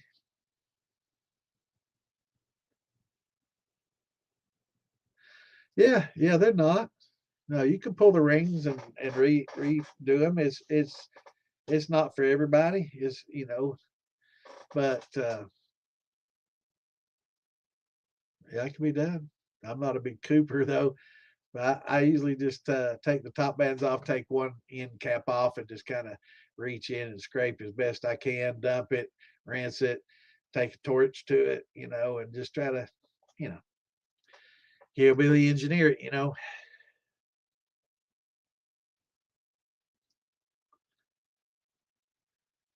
Yeah, it takes time and a lot of ball jars to build it. And you just have to store it high proof. You can't don't proof it down and try to store it at 100 proof, 100, 90 proof. It takes too many jars. You just have to store it at 160, 40, whatever you're coming off at. And I'm just not real fond about storing it, but you'd be surprised how many distilleries store their product in totes, right? So it's like, man, here I am all paranoid about microplastics and shit, and I drive to a lot of these not major distilleries, but kind of mid-major. I mean, they're big distilleries that produce a lot of product, and you look out back, man, there's a whole pot, a whole farm of fucking totes out there, and it's like, what do you got out there? Oh, we store the heads and the tails and some of those we rerun. Okay, I don't know. I don't know. I guess they're allowed to do it, so they do. But yeah, so yeah, you may have to just store it, find something to store it in. I don't recommend, plastic barrels, HDPE, or any of that PET and stuff because it's fine for ethanol. Ethanol doesn't break them down. And people are like, oh, you don't know what you're talking about. Ethanol doesn't break that down.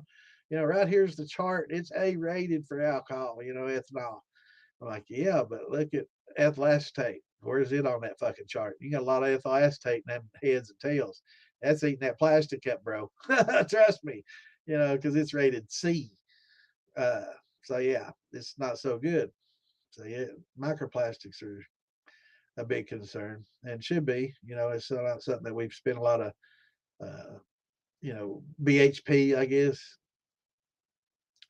was always the thing of the past. Now microplastics is a big thing, and it is concerned because it's so inert. Once it gets in our bodies don't break that shit down. We either pass it or we hold it forever.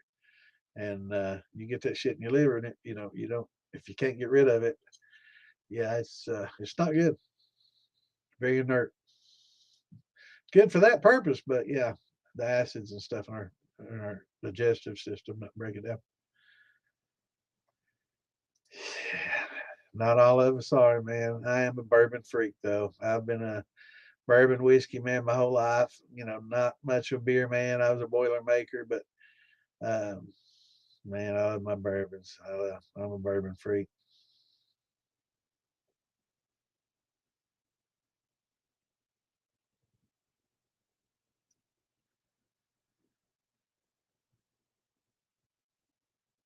Yeah, and what he's talking about, a lot of it you just have to taste, because it depends on the barrel. So you can't say exactly 3 months in this size barrel, 8 months in this size barrel, because is it first use, second use, third use? Do you know how many uses it had? How long was it used before? How fresh is it? How long is it set? There's so many variables. So after, you got a range to start with, and then after that range, it's taste it every few weeks just to see because you don't want it to over oak. And the smaller the barrel, the larger the surface area is to liquor ratio, right? And the larger that ratio is, the less time needed to get it to that point. But you just can't erase the time factor. So you can barrel age it and you can get the tannins and you can get some of the flavors from the barrel and stuff, but the esterification processes I was talking about earlier and the phenolics and all that's going on. Um, that that just takes time. Time is the only thing that it's a chemical process that just keeps processing and processing and has a certain rate of production, and you can't increase that, right? And that's been everybody's trying to find the way to rapid age and decrease that, and there's just really no way to replace that time. But that's what he's talking about longer. You don't want to over oak, right? But there's so many factors that go into that, Henry. That's what he's referring to.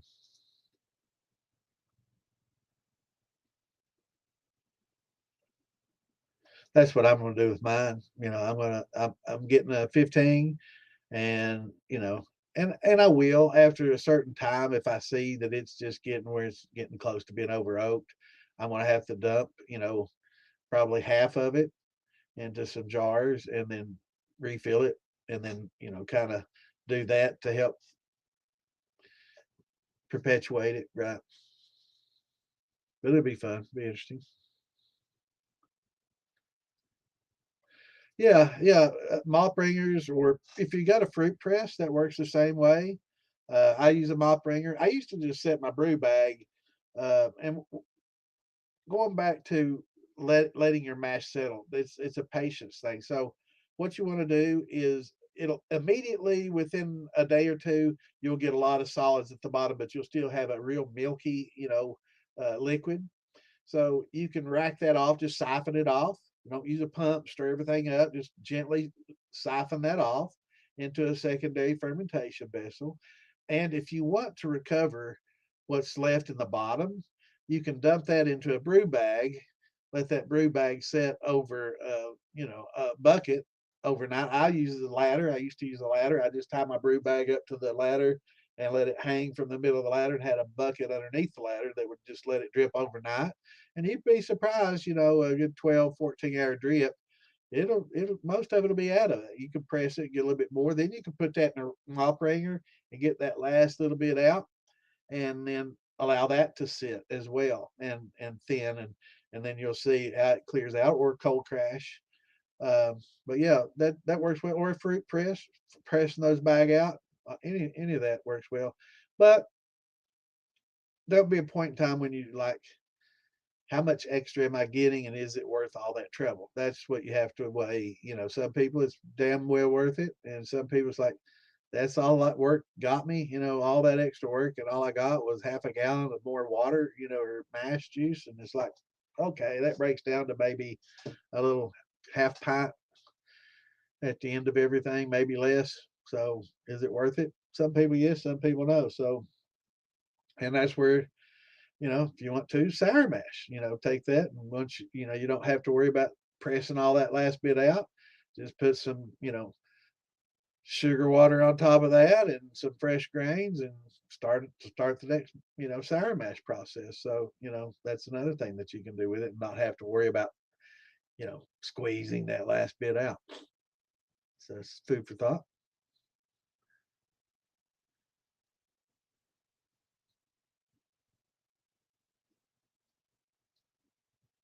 Yep, I think that's exactly what I've got. I got my no, mine's not Rubbermaid. It's starts with a W, Oryx or something like that. Got it at Walmart. It works great. People are like, oh, you use that? And they think I use it for a mop bucket as well as a grain strainer. And I'm like, we don't use it as a mop. We don't use it for that purpose. It's strictly for straining grains.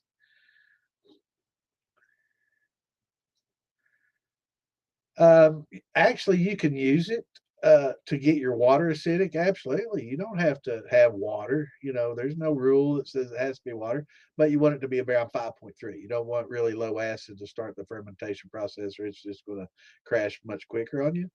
But yeah, I mean, you can heat it up, and I mean that's what we do in sour mashing. Basically, is adding that together. So you could use it certainly to cook with, just the same. You're adding it later anyway, so it's not going to be all back set though, right? It's going to be some water, some back set, some sugar. Um, so especially like in a sour mash, for sure. Yeah.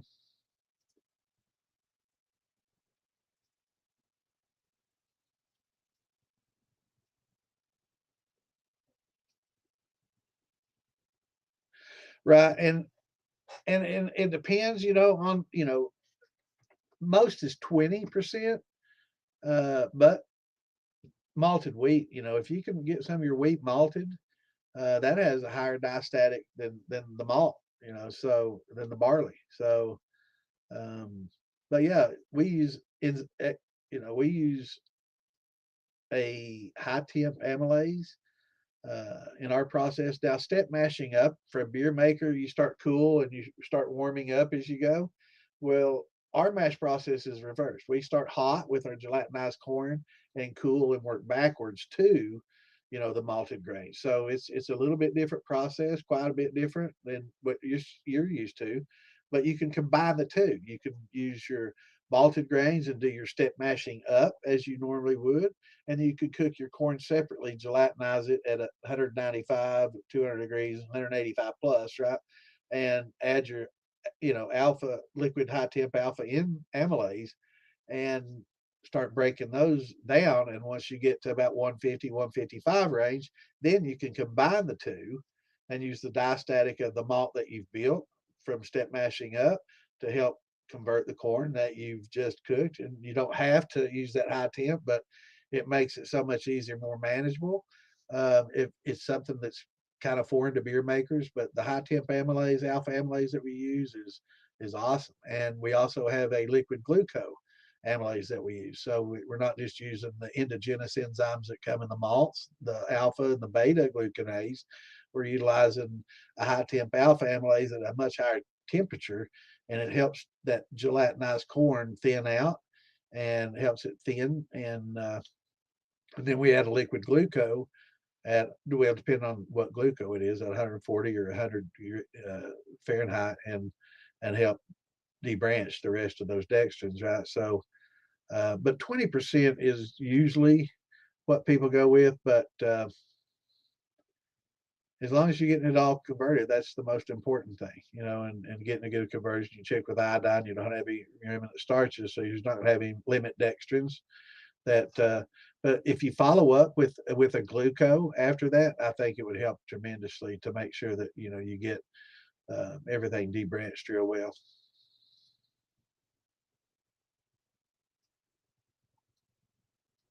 Right, exactly.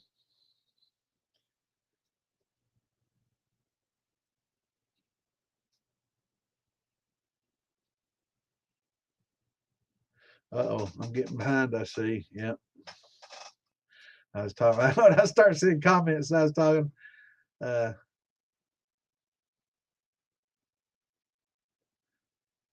that's awesome, man. There's nothing like that. When you have that age on it, it adds so much, and just the patience and time and everything that it takes in doing that. Just like this grappa, I've tasted it mature for years now. I tasted it as a year and 3 month wine, that was really good, and I watched it mature and tasted it mature as a wine. I drank it pretty much 3 weeks into the process. It wasn't bad either that way, but it had a very sharp alcohol taste initially, right? And they call it astringent. So you lose that astringency, right?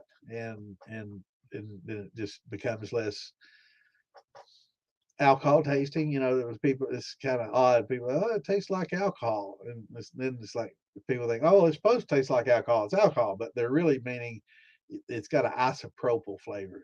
Like isopropyl would smell, and an astringent, which is one of the reasons we let things that it evaporate. You get some of those more volatile.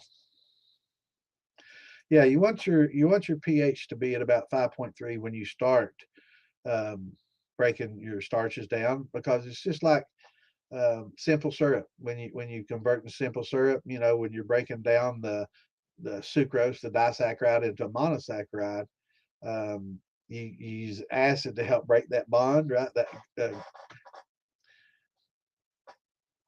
And you can use acid in the production as well. When you start breaking down your starches, and it helps catalyze that and speed it up.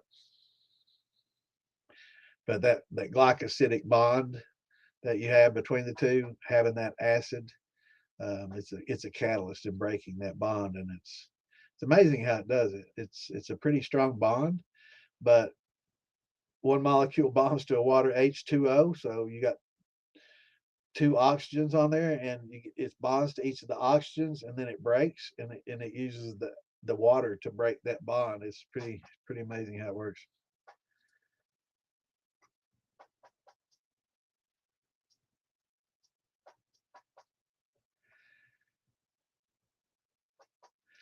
How can you get a sour watermelon from a run?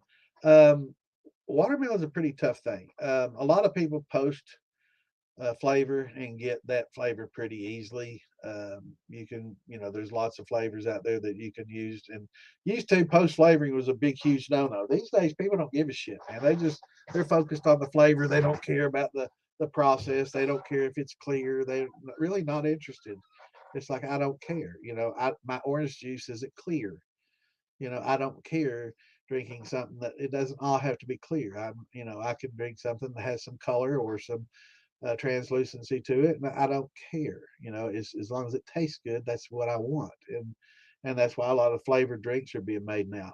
More so, and bourbon and whiskey are becoming less popular, and a lot of neutral and flavored spirits are becoming a lot more popular, and carbonated, neutral spirits, mixed drinks basically in a can are becoming much more popular. So different generation, different likes, and hopefully they'll mature and not ruin the whole industry.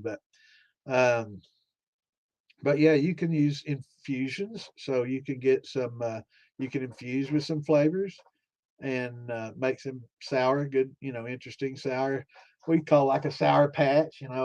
Damon makes a sour patch shine that's got some sour watermelon and some sweetness from. It's kind of sweet and sour at the same time. It's really good. I like it. It's a good flavored drink, and it's basically made from a neutral, but it's infused with this, uh, I guess, some kind of, like, it's almost, I guess, like a Kool-Aid flavoring, or Sour Patch candies or hard candies. You can use those. So you can buy, what's the watermelon candies that you get, the little watermelon. I can't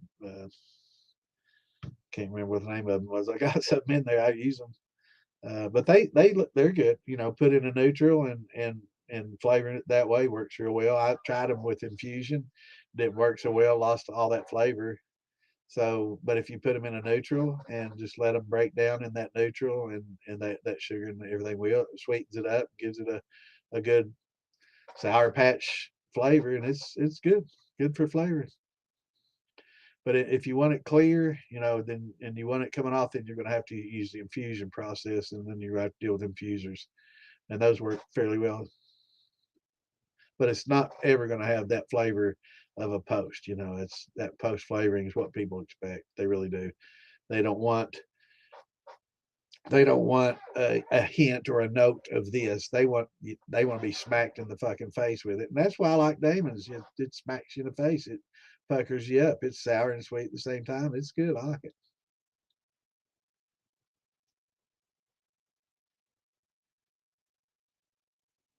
It's not bad at all. Now, let me see. I was looking at a picture earlier. I was doing some research on the vacuum distillation, and I came across a pretty interesting looking. And I was talking this Saturday about. Um, let's see if I can pull that up. Damn it! Why don't you just open, people? I have to click 5 different things to open something up, man. It's ridiculous. Okay, here we go. There. Oh wow, that's bigger than I wanted it to be. That's more than the whole page. Maybe I can shrink it down. Yeah. Oh shit. No, I can't. 250. Come on, man. Let me reduce that to. Why is it doing that? Oh, fuck. Okay. I'm just going to screenshot it another way. Come on, Denord. Do better. Okay, here we go. Let me screenshot this and show y'all what I'm talking about. But earlier I was talking about, or last week I was talking, I'm going to make a couple of screenshots here so I can show what it looks like. And this is not a bad price. It's Denord. They make good quality stuff. I get a lot of Denord stuff. It comes out of China. Most all your stainless does. Everybody's like, oh, I don't want China. Yeah, well, if you buy most of your stainless stuff these days, you get China, whether you like it or not. But let me show. Let's see here. Daggone it. I keep hitting the wrong button. Here we go. But something like this, and you see the element, you put an electrical element in right there. This is not something I guess you could put something in the bottom, but it has a ferrule in the bottom of it, so you can drain the bottom if you wanted to. You can put a valve there, a butterfly valve or a gate valve, or I mean a ball valve, and if you were fermenting in this, you could dump it out right to your yeast brink and then close it. Uh, but this is a great vessel for vacuum distilling because you're not going to have to worry about implosion because that's really thick stainless steel. That's not this thin, you know, pot and pan type steel. That's some thick stuff that probably weighs about 400 or 500 pounds. It's heavy ass setup, and it's really thick. And they use these in the marijuana industry, and they use it in essential oil extraction and in vacuum distillation because you don't have to worry about that imploding because it's very heavy duty. Now this might be jacketed. It does have a larger base and it gets a little smaller there at the top. So I don't know if that's a jacket or what on this. I don't think it is, but um, and here's what the top of it looks like. But they're, this is what you want, for that process if you want to get into that. Um, and this is what the top looks like, right?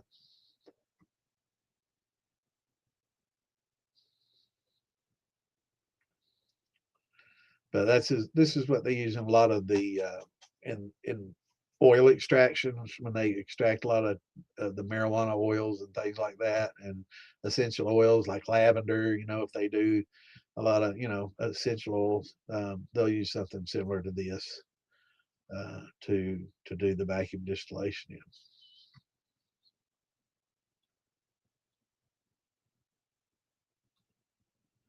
Yeah, you can get some good pork barrels, and that'd be great, for some of your brandies and stuff.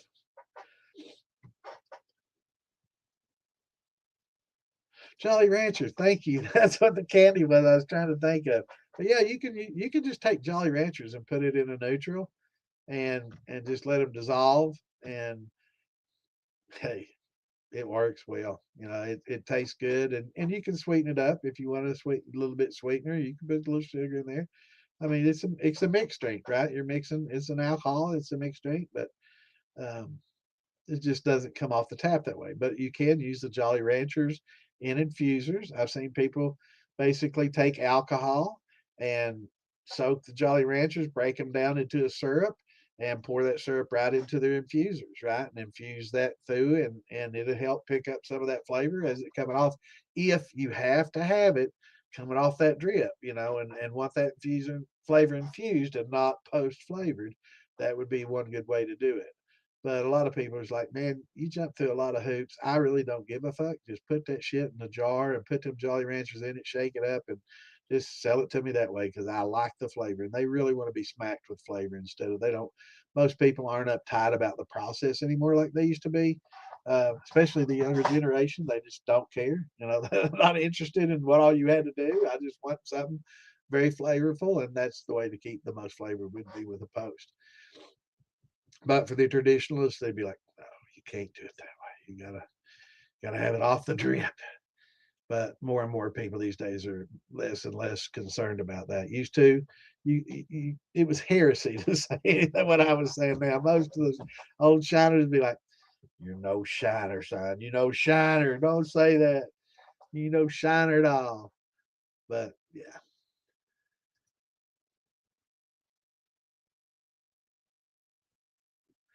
it's very tricky.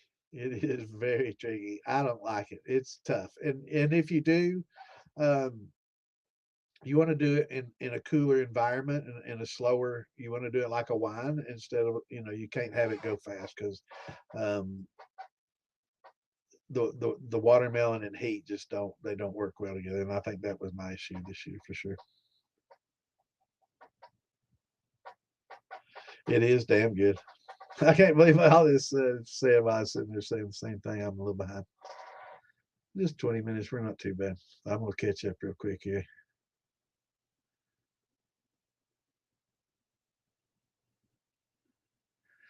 Mine too. They're not good. Not good at all. Especially the wine. The shine was wasn't great.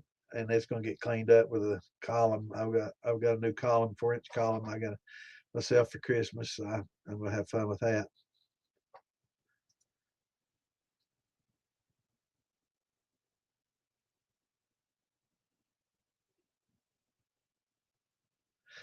Yeah, I can't believe they do that. But they sure do.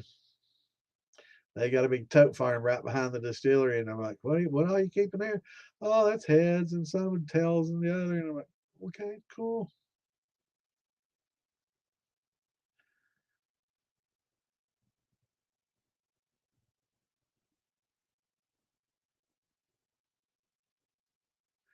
Tell you what's cheapest, John, is to get you a sheet of copper for about $300, and you can build up to about a 40 or 50 gallon still with a sheet of copper pretty easy, a 3x10. And we got templates. Yeah, that's the way to do it. It is. It's so much easier. Just make a good sweet neutral and put your 20 pieces in a quart or 25 in a quart. Shake it up every day until it fully dissolves, and it's awesome. It's good. I like it. And you can put your little sugar in there, or you can cook it. You can, take it on the stove and heat it up and stir it in with a little bit of water and sugar and dissolve them up and then add your high proof to that and proof it down at the same time. You're just proofing it down with the basically Jolly Rancher Kool-Aid. But it's great, man. I love it. Damon's got a pretty good recipe. I don't know what it is, but his Sour Patch. I call it the Sour Patch. It's good stuff.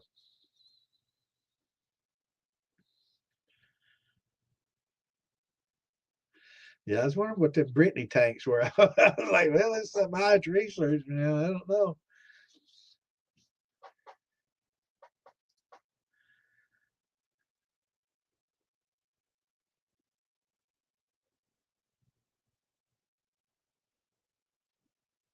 Right. Yeah. Yep. Yeah.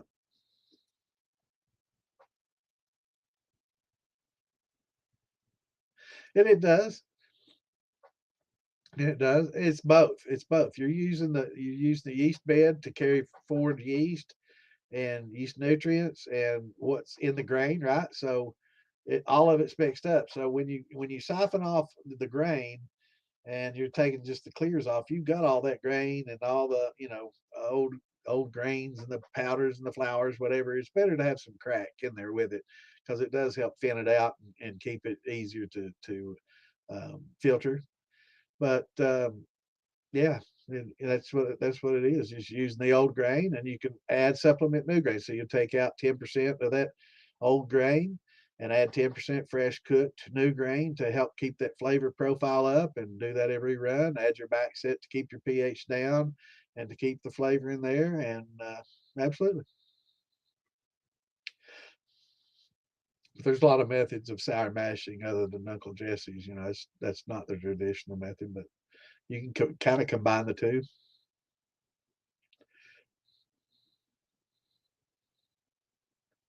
Which is what I do.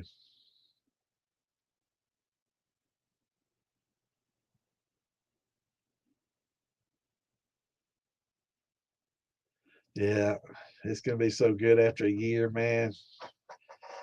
Big birthday drink.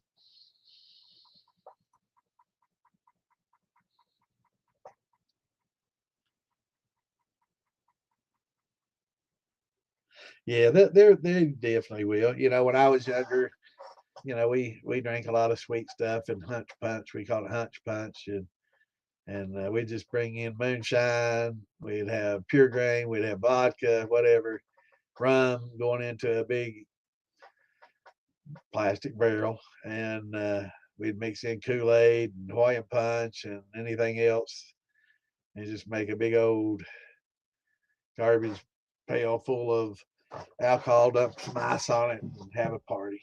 We called it hunch punch. Everybody get drunk and screwed. Yeah,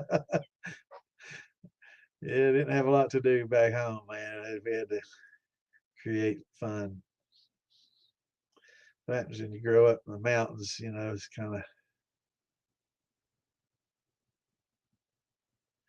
little slower pace.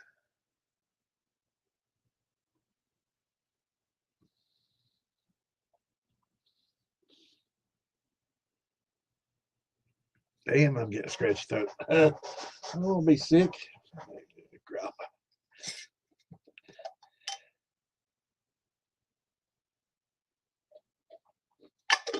It is moonshine heresy. I know.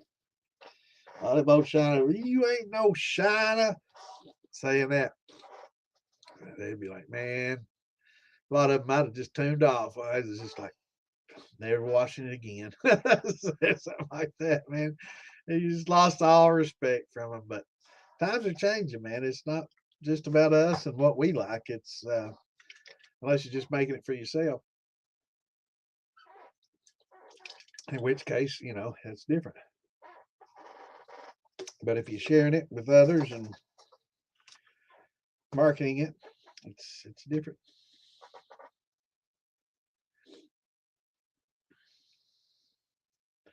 Yeah, and butane. I like the CO2 extraction method. That's pretty clean.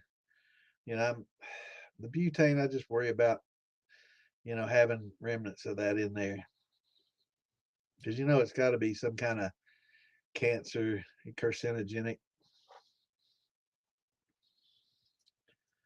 Yeah, I've seen them use the butane in 2 liter Coke, Coke 2 liter Coke jugs. It's crazy, man. Definitely want to do that outside. But yeah, like that butane, man. It doesn't take much to get that stuff boiling, does it? It's got a really low boiling point, man. You get that shit cooking pretty easy.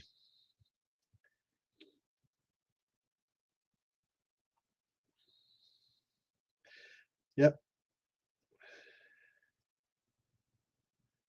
Yeah, the TTB will make them regulate. They have to name it a certain thing. But whiskey's a catch-all. Whiskey's pretty easy. It's you can back call anything a whiskey almost, but to be a bourbon, it has a pretty lot stricter.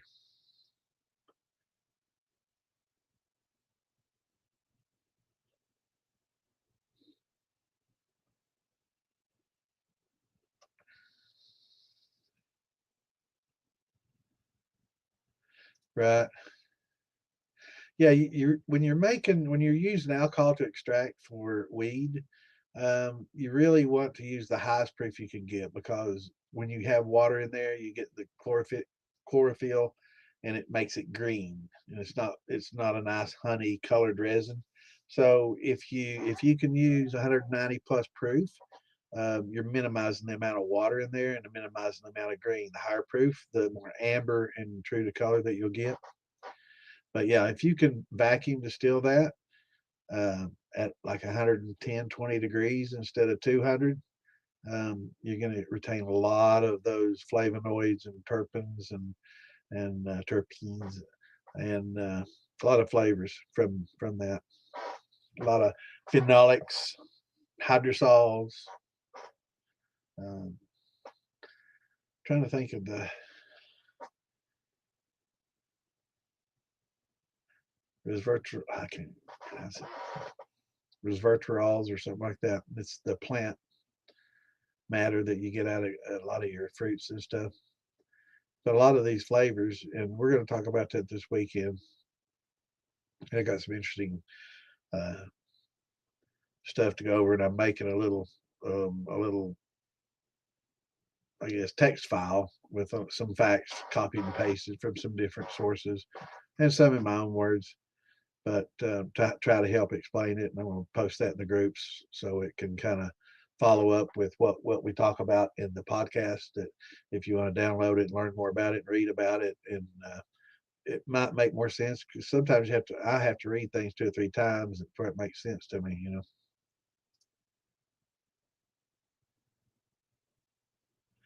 Yes, you have a duty.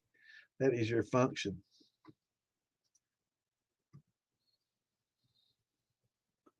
I don't use a pump. I just siphon. I just lift that. Well, if you're using big fermenters, you need to start it out on a pedestal or on some blocks or on the up high, so you'll have something lower to siphon down to.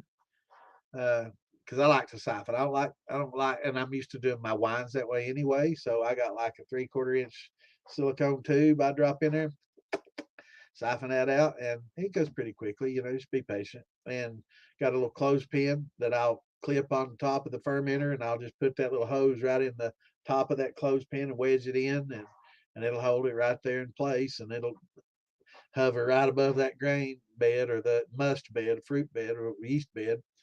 Flocculence is basically the term they call it. and just siphon everything off that way and just be patient. A lot of people use pumps. When you say you drop that pump in there, you got a lot of turbulence and it stirs up a lot of shit. Well, I don't want to deal with that. That defeats the purpose. So it sets you back a day or two. But if you rack it properly, you can rack it directly and run, rack and run. But if not, if you stir up a lot of shit, you got to wait another day, right, to let that settle.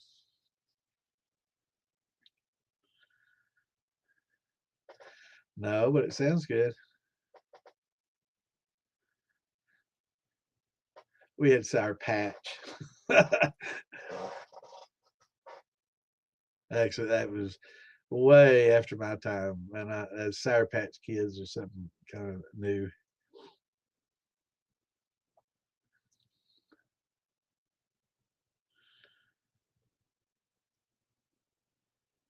Yeah, 190 proof is safe for extraction purposes, um, especially fractional distillation because you're not dealing with open flames. Generally, you're just dealing with hot water because it's just hot water. I mean, you could actually use your body temperature to boil it, right?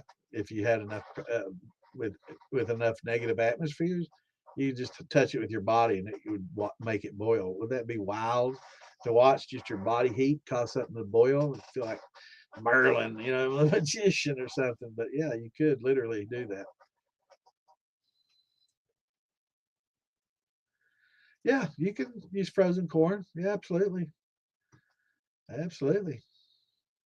It's got either got the sugars or the starches in it. So starchy corn has to be converted, whereas sugary corn doesn't. But you'll get more sugar out of a starch corn conversion than I think you will out of most of your sweet corns if you don't convert. So um, yeah, it's just sweet corn's better for eating, and starchy corn's better for converting and making alcohol with. But both make great alcohol.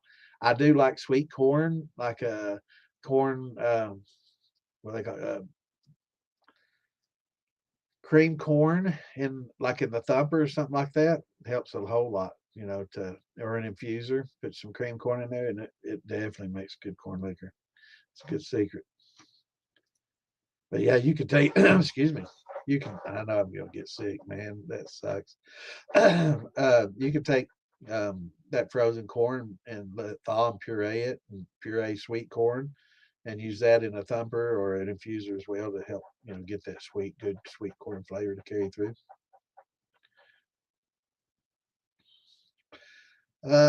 Absolutely. Yeah. Yeah. Actually, you could do it for half that here. A sheet of copper here, 20 ounce, a little over 300, three and a quarter, depending on where you get it. So, and you can get a 50 out of that. But, it takes a little work and a little soldering and doesn't take a lot of knowledge. It just takes patience and willing to learn and adapt. It might not be pretty, probably won't be if it's your first. But as long as it doesn't leak and you got some good solid seams and some decent welds or soldering joints, should work just fine. That's why you see a lot of copper steels. It wasn't all necessarily just because copper was best, which it is. It's because it was the easiest to make, right? Because either you used a 55-gallon oil drum or you made a submarine pot with sheet metal, or if you could solder and you were pretty handy, you could build a real steel. But that was the thought process back in the day. And most people just use the old 55-gallon oil drum. They clean her out and run her. Hey, yeah, tonight. Well, for this show, we're pretty much Q&A, so it's not much a talk show as it is engaging the actual people that watch, right? So this is your night. This is the night where all the viewers get to ask their questions and we answer them. And this is more geared towards just distilling and less, talk show, right? So some of them interview people. We've got interviewers that do the interview stuff that bring people on to interview and talk about their life and what's going on and what they've been up to lately. I used to do that, but I think I like engaging the people, the viewers. I like engaging with the viewers, talking to the viewers, and answering their questions and and let them be the star, right? So you're the star of the show. It's all about you guys, right? So that's why we do this. It's why I do this, because it's what I've always wanted to do. I've done the talk show thing and all that, and that's fun.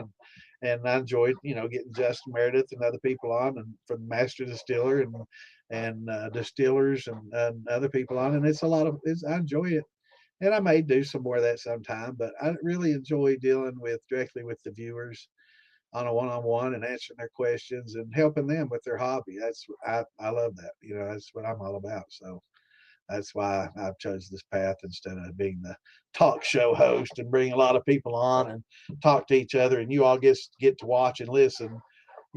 This is your night. This is the night where you all get to be the star and ask your questions and get noticed and talk about what you got going on, right? So, and I like that the best. So, welcome. That's right. Well, I was moonshining long before the show, and I actually had, an old Facebook page built long as Moonshine Mafia is my old page, and that was my original Facebook page that we used, and it was a bunch of buddies from Eastern Kentucky and I that that we all did that together back in the day, and so I was actually doing that long before the show ever came on, and really when nobody talked about it, it wasn't something that was a big hobby and people weren't interested in it. Other than that in the country, you had a bunch of people that were interested and did it. A lot of times, if they did it for a living, it wasn't something that they went out and bragged in social media about. It's just something that they did, right? It's just another way to make a living, right? And but you didn't talk about it much back then, and it was more mum's the word. Now, hell, you was worried about getting busted back then. Now crime's so rampant that we're the least of their worries, right? It's like you're not cooking meth. No, I'm just making little vodka. Whatever, I've got bigger fish to fry. I got bigger issues. As long as I don't catch you out selling it, I'm not. It's a no brainer. No big deal. But some, like some states, really, they have to enforce it. That's what they got. They got law enforcement specifically for that, so they have to justify their existence, right? They have to do their jobs.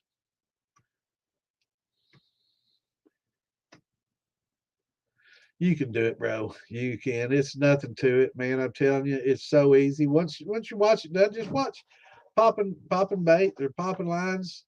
He's on DIY. He's got videos that show him. He's not a master at this point. He's learning, but we're learning to get everybody's learning along with him, right? We watch him develop his skills, and it like, well, I can do that, right? You see somebody do that, and then you look at somebody that's been doing it for 10, 15 years, and it's like, wow, I don't think I could do that. So I'd rather watch Papa Lyons do his. It's like, wow, that, I think because he doesn't have a lot of the machines. He got, he's working up. So he's got his rollers and stuff to help him, make some beads and some, bins. But yeah, just watch them do it. There's lots of videos out there. It's really not that tough. It just takes the time, and it's really not as tough as you think. It's just taking the pliers and just bending that edge, right, making that line all the way across it, and just bending that edge uniformly. If you don't have a brake or sheet metal brake, if you got somebody that that's got a sheet metal brake, you can save yourself a lot of time. And if you go to somebody that does sheet metal, they could help you whip one together in a day, and just so you just take it back home, work your welds, put solder in there and put your flux in there and solder it up. And, it doesn't have to be pretty, it just has to be, that can't leak, right? Yeah, you late. Awesome. That sounds good, brother. Hell yeah. Love me some peppermint schnapps. We were talking about that Saturday at Rumplemints, man. I drink the shit out of that back in the day. I like that stuff. And I got drunk on it, man. It made for a bad hangover too, boy. But yeah, I've been to jail a few times on that.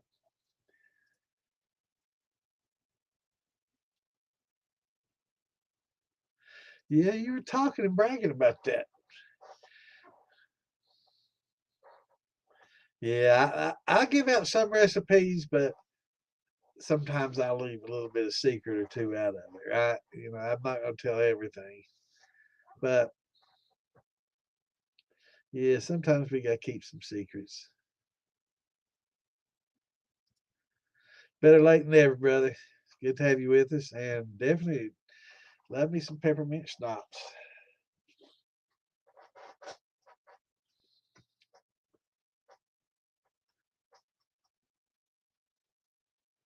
Yeah, yeah, they do have the food saver, but there is something about, and we'll talk about that Saturday. There is a need for a little bit of oxygen in there initially, and that's part of the process. When they put the wine in the bottles, there's that little bit of oxygen, and that gets consumed, and then it becomes a reduced environment, a reducted environment, so where there's no oxygen. Um, so yeah, it's something we'll talk about. But yeah,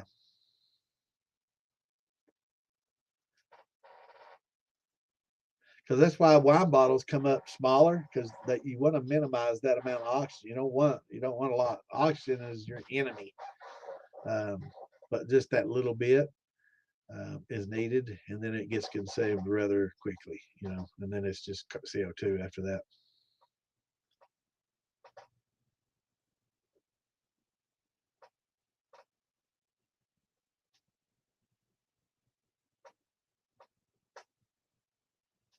Right.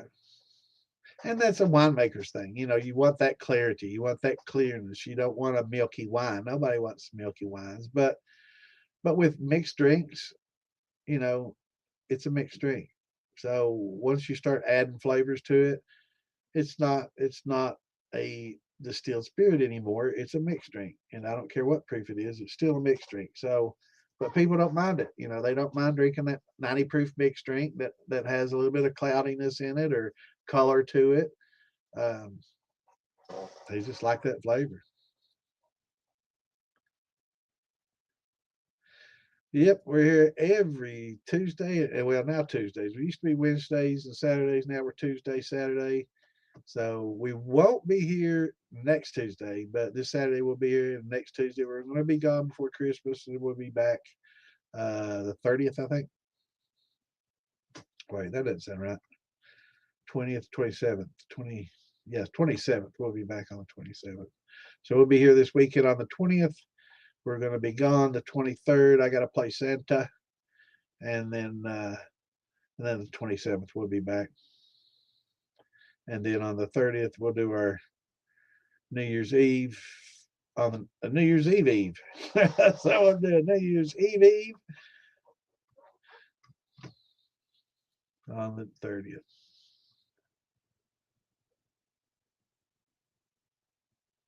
Yeah, yeah, and in space, you could probably boil water in a jar that you hold if there's no if you're out in space with the vacuum at that few atmospheres with total vacuum like that. Yeah, you could hold a jar of water and boil it in your hand. That's crazy, isn't it? But if the jar was sealed under our environment, it wouldn't. But the second you open it up and it changes the pressure and the atmospheres change, it start boiling over. Isn't that crazy? That's just so wild to think, isn't it? And that's why we have the space station, so we can conduct these experiments with low gravity and in vacuums of space.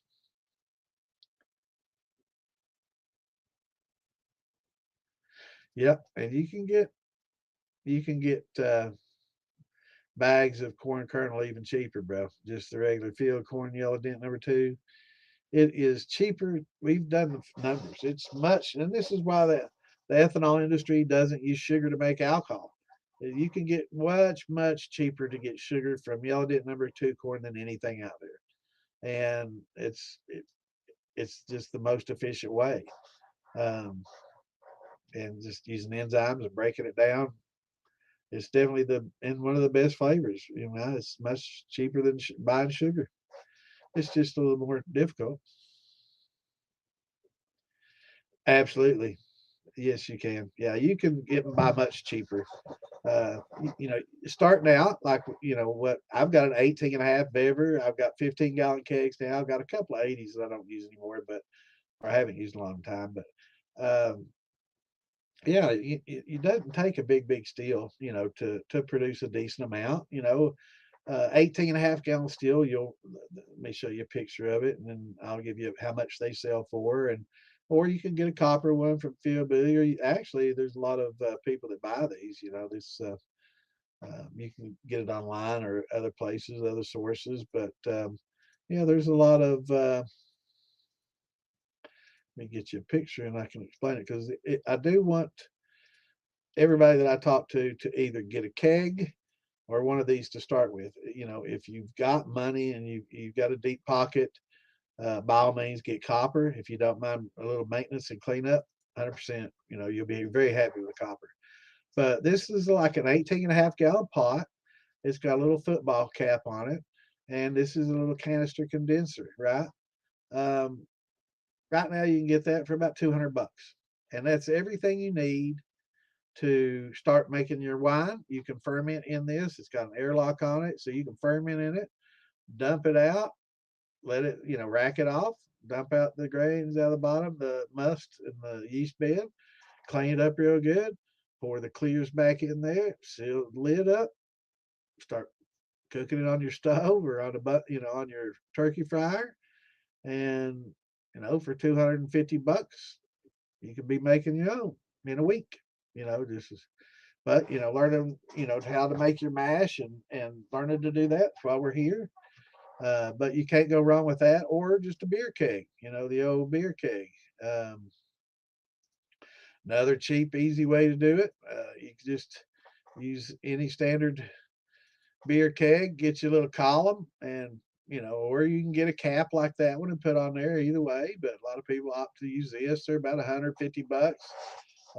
Everybody's got those as well. You can get the keg and everything from him. He's got heating elements that can go into the side to heat up your mash, right? And so you can just go all electric, just plug it into your dryer socket and in your clothes dryer, or where your range plugs into the wall, just pull it out, use this plug it in, and be ready to go, right? And use that. Electric's much cheaper than propane, and use the little controller, control your heat, cook it off in your keg, run your little cold water from the sink over to it, have your little pump it through, a little palm pump or fish tank pump, and pump your condenser water through and circulate it and keep it cool. And yeah, we can get you going, bro, pretty cheap. It doesn't take a lot of money. So yeah, you can distill home for much cheaper than 1,000. But yeah, we often have beginning to end, and I've shown you what you need to buy. That's called a Bever football steel, that first one, where you can buy you a beer keg with a column, or if Billy can make you a cap for it. He's got columns and caps that'll fit on there, and heating elements that you can put. You'll have to have somebody weld you a little 2-inch ferrule in the side of the bottom of the keg there. But when you take that apart, it looks just like a beer keg, right? Somebody looks at it, they don't see a moonshine steel. It's like, well, it looks like a beer keg to me, sitting there. You just take this apart, keep all your plumbing separate and in a box, and when you're ready to run, they just put clamp together, twist it on these tri clamps, and very simple, very simple. And it's a great hobby, man. It's very enjoyable. If you like to drink, you'll love the hobby. And it's even I know people that don't drink that still do the hobby. I've got lots of friends that they don't drink. They'll make it. They'll give it away. They used to drink, but they can't anymore for health reasons or whatever. But I got several friends that don't drink much at all or any at all, and still love to make it because it's such a fun hobby. And and they like seeing their friends happy and that the bragging rights, right? And their friends, wow, this is like some of the best shit ever. Nothing like sharing a jar like this with somebody. And they're like, man, I think that's probably the best liquor that's ever touched my lips, man. That's a high praise from people, and I've got quite a few of those from this right here. And it is awful good. I hate bragging on myself, but man, I kind of outdid myself on this one. But that's probably some of the best I've ever tasted too. It's just so good. I wish everybody could taste what I'm tasting right now. So yeah, you can get, but there's safety things too, Dweezil, and um, that's why we're here, so we can help you learn and keep it safe and make the hobby safe. And that's the most important part, is answering all your questions, making it safe, making it enjoyable, and making it work. Because sometimes people, they try to do it, they try to micromanagement and just read and listen to YouTube, and it's just, sometimes you get the wrong information from people that don't have the knowledge, that like to act like they do, or they hear me do a podcast or two, and all of a sudden they're experts, and they go out there and try to do their own thing, and they don't remember what they learned. They pass on some bad thoughts and habits that just aren't right. But yeah, we're here every Tuesday and Saturday. Tune in. Order you up a still. They're on sale right now. PhilBillyMoonshine.com. Get up with him. Get you, if you want to go the keg route, he can hook you up. If you want to go that football beaver, they've got those on Amazon. I don't think Phil carries those, but you can get those off Amazon, eBay, wherever. It's a beaver football still. Just remember the picture of that football. But either one of those can't go wrong with. Great beginner steel. Holds a decent volume. 15. You'll probably run 13 gallons in. I run 15 in this one, and I'll get a couple 2.5 gallons of 2.5 gallons of proof spirit. Sometimes 3, depending on what if I'm running tails and stuff in it with it. So yeah, a couple of few gallons each run. That's not too shabby. Especially when it's just corn and some enzymes. You'll probably have maybe $20-$30 into 3 to 5 gallons. Not too shabby, huh? So it's an economical way to drink too, if you like to drink on a budget. And you can make some really good corn liquor better than what you get at the store. If you just follow. I've got some simple how-to instructions. If you follow it to the T, um, you'll make some good corn liquor. You'll be happy, and your friends will be in awe. They'll be like, "Wow, man! I never had any idea you could do this at home." And next thing you know, they'll be tuning in too. But it's a great hobby, and that's why we're here to help share the knowledge and keep it safe and fun. Yeah, I think I just did that.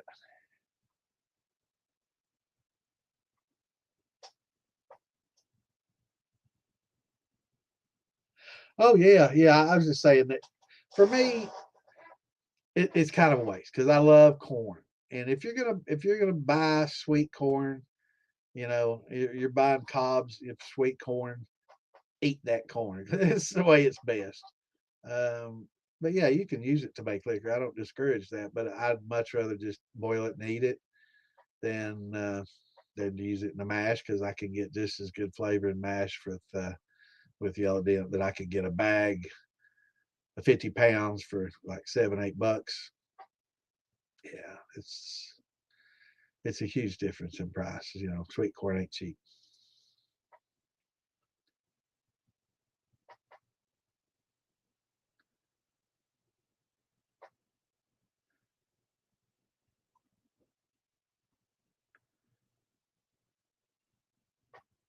Yeah, and it's good for prepping too. Yeah, and it's just not for alcohol. If shit hits a fan and something happens to your water companies, you're gonna have to go start getting creek water. And filters are expensive. So you don't want that giardia and all these other pollutants in your shit. So you may have to build a fire and start distilling your own water just to have something to drink. Back in the old days, they didn't know about all these, microorganisms in our water and stuff. They got sick every time they drank water. So that's why they drank so much alcohol. Didn't make them sick, made them feel good, right?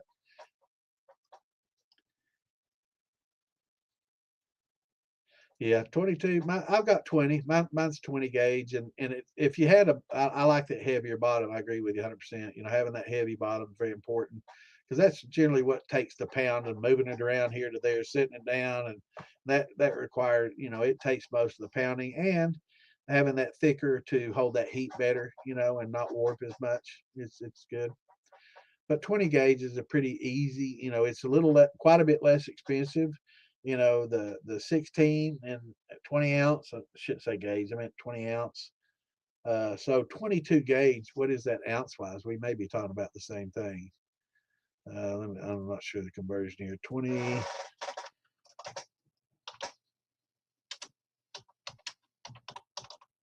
No, 22 gauge.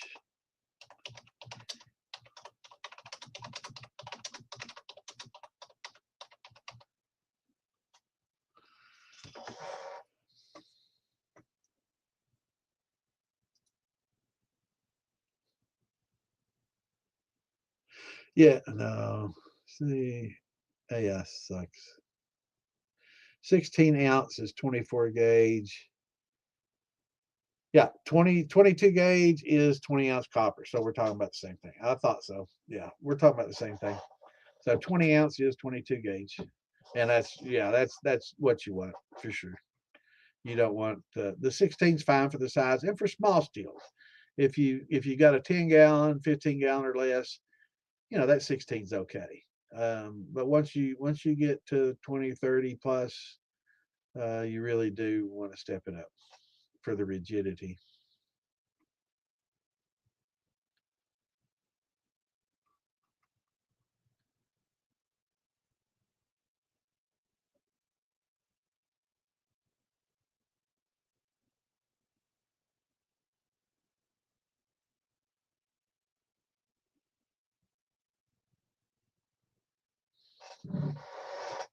So I'm trying to read through this and catch up and see what I think Clint's taking care of a lot of the parts. That's what we try to do is, I'll give a lot of the long-winded replies because Clint's on a telephone and he can do a lot of the short answer stuff and I'll get long-winded on things so people can kind of get quick answer from Clint. And sometimes I'll give him a longer-winded answer. It's not that Clint can't, it's just that he's on his phone. He's limited so many characters because Clint's very, very, he's as knowledgeable as I am.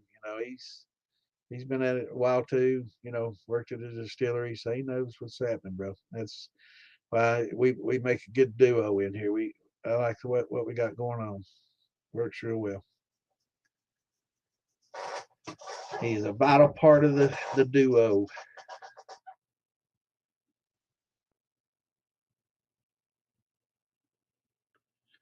Yep, that's all it is, man. But I tell you what, buying it as a kit, it's a lot cheaper, JJ. These little column kits they got, it's got a sight glass, it's got like a 24-inch spool, it's got a deflagmator, it's got two 90s, it's got a thermometer on one of the 90s, which is not that critical, but it's a plus. And then it's got a longer shotgun condenser, and then it's got a little catch dripper. It's all 8 of those parts for like 130 to 50 bucks. If you price those separately, you're well into the 200. So I bought two just because I do a lot of configuring. I've got teas and I've got traps and using. I got a lot of funny stuff going on because I like to experiment. But yeah, buying them as a little column like that all together at one time is definitely the way to go. It's a good value.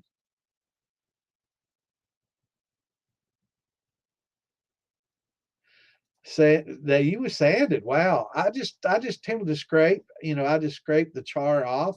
I don't actually dig into it and sand it. I just use a tool to scrape, a scraping tool, right? And scrape it down to see wood mostly and then just recharge from there. But wow, you sanded. That's awesome. Now the only thing I do sand is the outside when I use staves. My neighbor gives me staves that I use for jar aging. Just put a stave in the jar, and I will sand those down on the and I char all 4 sides, or I guess 8 sides. Yeah, 8 sides or 6 sides. Yeah, 1, 2, 3, 4, top and bottom 6. Yeah, 6 sides to the. But there's no wood visible. Let's just say that I sand it all the way around and rechar it. But that works pretty well too. But it's not the same as a barrel on time.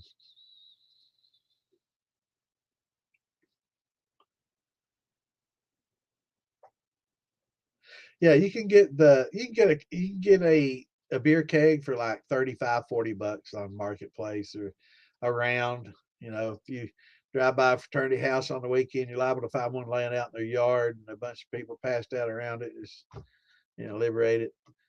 But yeah, you can get used kegs 25, 35, 40 bucks and that column about 150. So yeah, 100, $200, you'd be going. And the kegs are a lot more solid than the pots.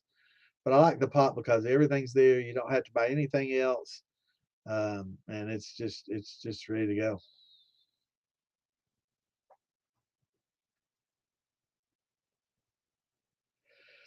Just have to check. I don't have the price list. It varies. It's based on, whether you're going to ship it or not, and the cost of copper. So the cost of copper kind of fluctuates quite a bit, and he'll adjust his prices based on that. So if it's more expensive for you to buy, prices go up. If they lower the price, he'll lower his prices back down. To remain competitive. But philbillymoonshine.com, check it out.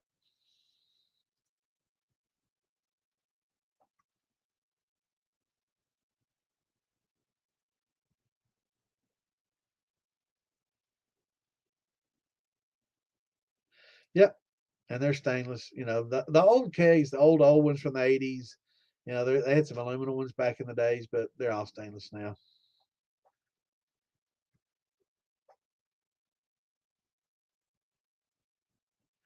Hey, as long as it works, man, it's beautiful, right? It and you can send me a picture. Yeah, just look me up on Facebook and send me a picture. I won't share it.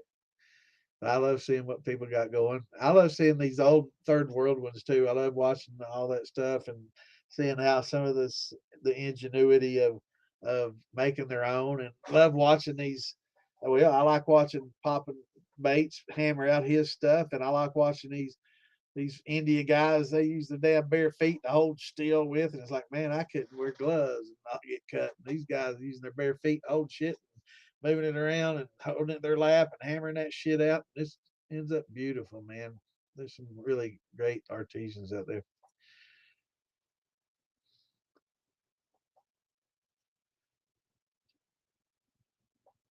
Yeah, yeah. I mean, you can get everything: a ferment vessel, corn, amylase, the steel, you know, turkey fryer, everything. And yeah, for less, it's great. It's not an expensive hobby. But when you start getting into the copper porn, it can get kind of pricey when you start getting into the fancy columns and the 4-inch columns and stuff. I've got as much into that column as I do that 18 and a half gallon steel, right? So yeah, it's about the same price actually.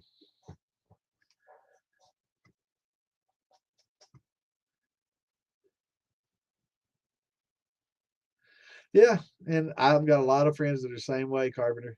And I'm sorry to hear that. Everybody handles their alcohol differently. Some people just can't. And it's sad. Most of my family weren't big drinkers. We would drink wine on the holidays, and and that was pretty much the extent of it. My grandmother loved wine. I think she made a little bit of wine too, but never, we're big hard whiskey. I guess I'm the only one in the family that really was what you would consider a heavier drinker, and that's just because I'm heavy, though.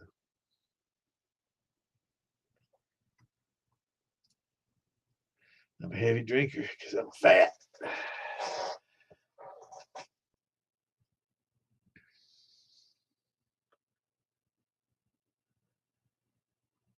Yeah, and as good as I don't know though. It's really hard to beat like a 10 or 15-year-old bourbon. That's been aging that long. It's because I don't think I'll live long enough to age anything that long at this point in time. So yeah, it's going to be tough. Yeah, you can the for fermentation, the plastic's perfectly fine. You're not dealing with a lot of microplastics because there's not a lot of heads and there's not a lot of in high concentrations. So yeah, it's not so bad because you're just dealing with 10-12% alcohol. But they're also talking about now doing distillation in plastic, because they've got these new little cage and boil plastic buckets that you can cook in the plastic. And I'm like, no, don't do it. Don't go down that rabbit hole, man. Because yeah,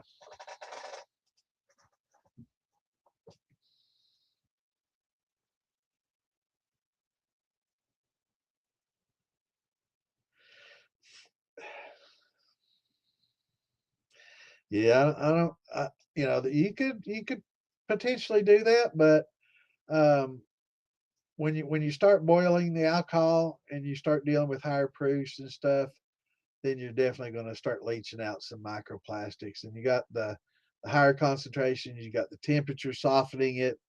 It's just nah, man. It's just there's too many cheap alternatives. You know, I'd rather use a oil drum. Really, I'd rather use steel than carbon steel or something than that. It's just the microplastics are so bad. Your body can deal with that metal, and it's not good for you. It's going to give you Alzheimer's, and it's going to give you other issues. But the microplastics, it's going to fry your liver. It's not. It doesn't go away. It's inert once it gets into your system, and it's bad enough some of the water we drink has it in it. But yeah, it's something that's a lot of people are going to start paying a lot more attention to in the future.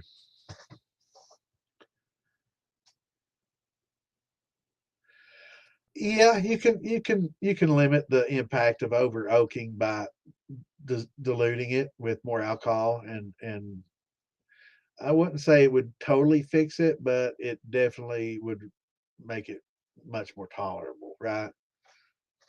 For sure.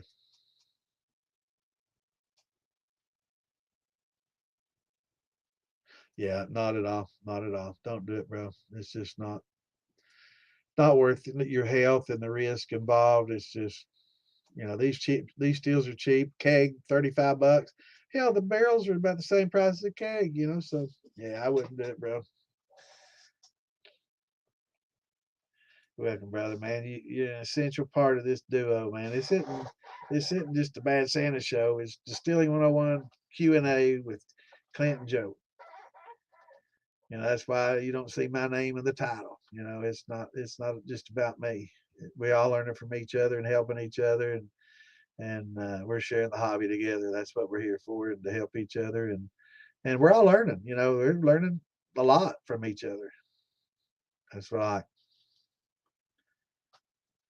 You've started in the right place, brother. You've made the right start.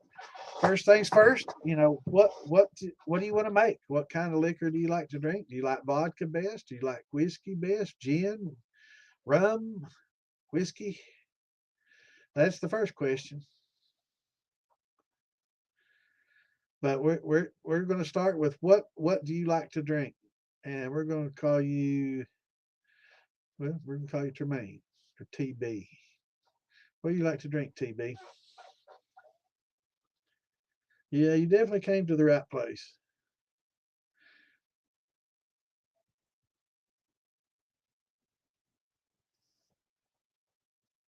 I'm gonna scroll down to see the response. Yeah, I like the little limbics too, man. Little onion sticks, man. Those are nice. I like them too. They're really good for brandies and whiskeys. They retain a lot of flavor, and they don't kick it. 130, 40 proof, maybe about what you get out of them, and that's perfect for brandies and whiskeys. That's right where you want to be. You don't need that high proof stuff. What you got going on, TB? What kind of alcohol do you like, brother? We can definitely get you fixed up because what I was showing earlier, this is where you should start, and you really don't need to graduate for this or this. You can start here, intermediate, beginner, intermediate, and when you're turning out good liquor, why, other than want more, you know, more of it, why would you want to change? So and if you want more of it, you can make a bigger one, or you can just get two and just run them back to back, or just run it continuously. When you get done with the first one, dump it, pour in more, and just keep going. Put your drain in it. That way you don't have to pick it up to dump it and wait for it to cool. You can just dump it right out. That's my biggest issue though with both of them is neither have a drain in the bottom of it. So that would help. The old Vevers used to have one. I don't know why they discontinued that. I think maybe they had some issues with the plastic in the ball valve getting hot and becoming less functional. I don't think they had a really good ball valve in there to begin with, but they kind of got away from that, which is okay too because that's one less potential leak point. But either of those out there, great place to start, bro. and we can help. I can take you and Clint. We can take you step for step on telling you how to go to the store to pick out the best corn and buy an amylase, bring it home, what temp to cook it, exact process step for step, and show you exactly everything you need to do as long as you can maintain a certain temperature. And you can read a thermometer, you can read a hydrometer, which is basically like reading a thermometer. Just look at the numbers, tell us what the numbers is, and you'll learn what those numbers mean. It's not that hard. I mean, it is a little bit scientific, and the more scientific you can make it, the better that you can make it more consistently.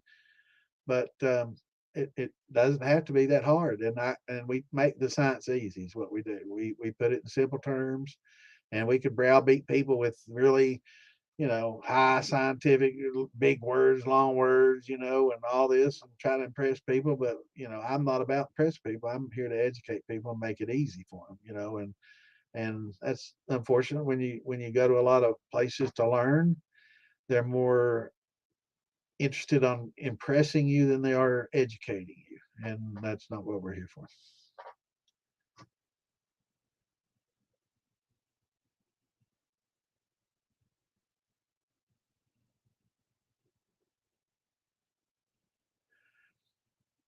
Yeah, yeah, Clint's out. You do want a decent sized pot because these little teeny tiny, 5 gallon. I would never recommend anything less than a 10.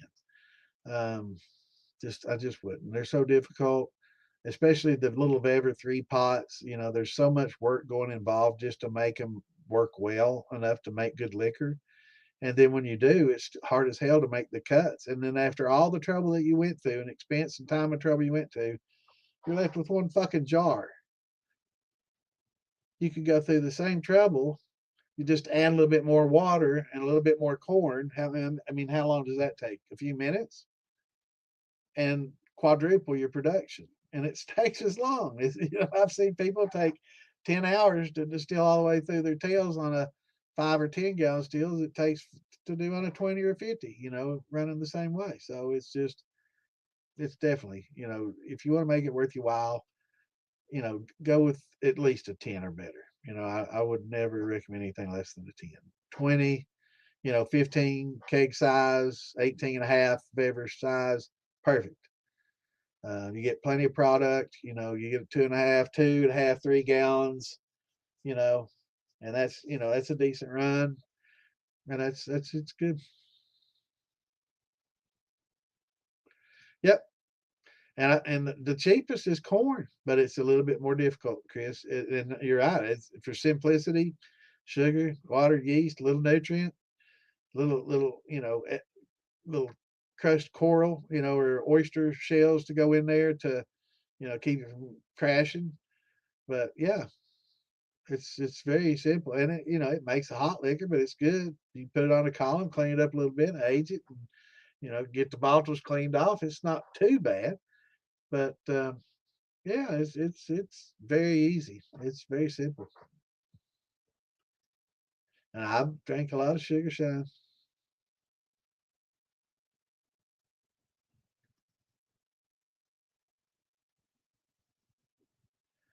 Uh oh.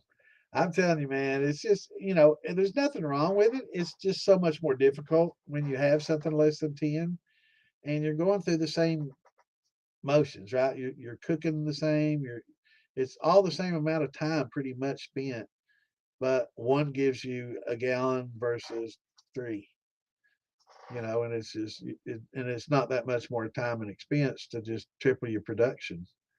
And it's efficiency. It's an efficiency thing, and enjoyable. A lot of people, it's like, wow, I went through all that, I did all that, and all I got was the quart.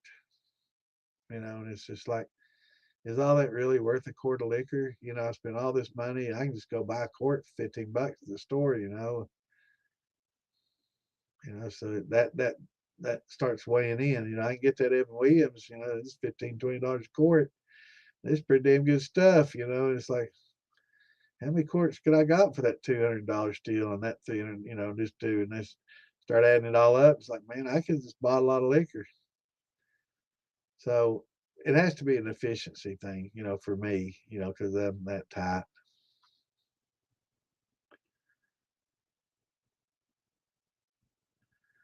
But I think there'll be a day and time that that 8 gallon you got is going to be a thumper for a 20 or a 30 gallon still that you got. But it is, I agree. The small steels is so much more. But if you do learn to make cuts on a small steel, you'll be even better on a big one. So it is good for the practice of cutting because it's very hard and you do get a lot of smearing.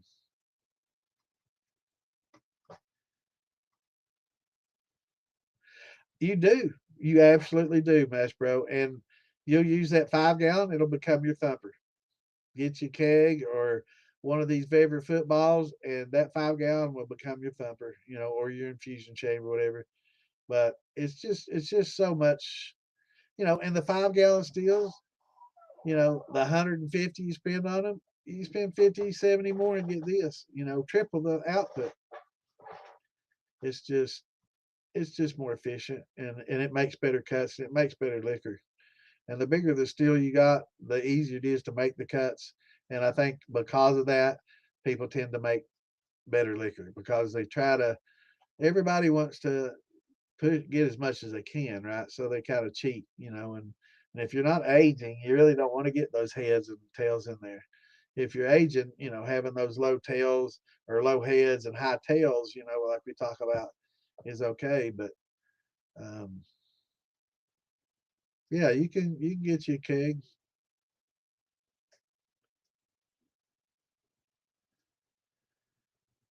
Yeah, I know, man. And that's the way, for me, I never was able to do a barrel because it just never, it was never around long enough to make a barrel. I'd make a few gallons and what I didn't sell or give away, I would drink, so.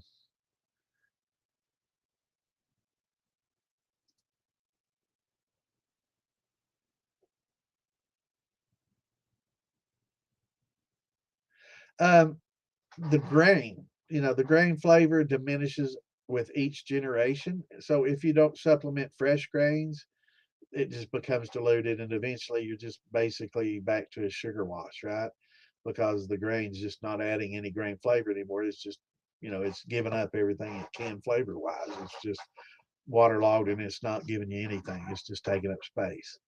So that's why I say every time, deviate from that USS JSSM and take 10% out, cook 10%, put it in there, convert it, get some natural sugars in there. That'll help the flavor so much. And do that every time, and then you'll develop that consistency. And you can cook it on a little pot on the stove after that because it's just a little bit, 10%.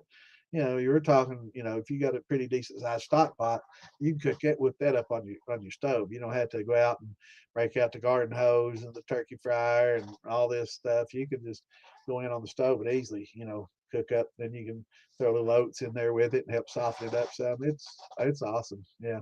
But you want to do that because once you start getting into the fifth, sixth, seventh generation without doing that, yeah, you've lost all your grain flavor and it's just not contributing anything anymore. Might be feeding the yeast a little bit, but that's going to be about it.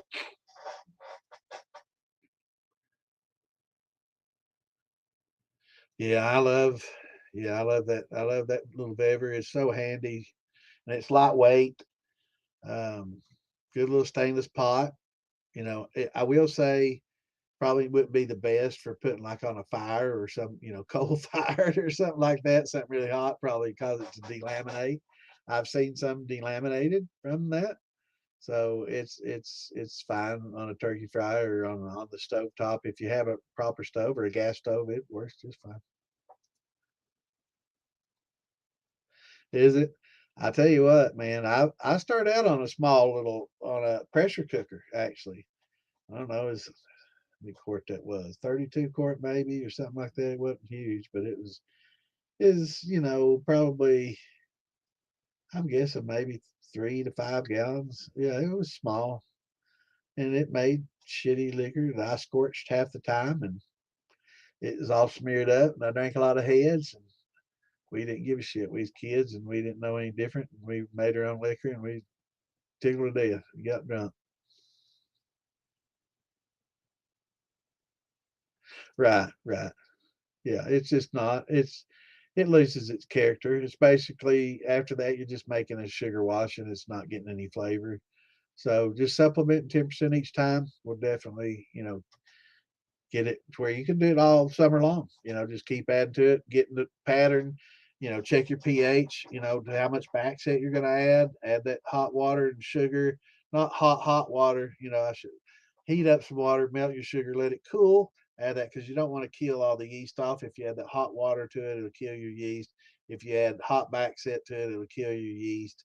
And that kind of defeats that purpose of not having to add more yeast or nutrients every time, right? So you got the nutrients there, but you don't want to have to add yeast every time, so that gets an expense. So if you just don't add high proof tails from your back set, because if you want to run your back set out, get all your tails out of it, you don't want to put high proof on it, and don't put hot water with sugar on it because that'll kill the yeast off and affect it and give it off flavor from just the get go. But um, yeah, just keep adding that to it and 10% each time. Just take out a scoop, put in a scoop.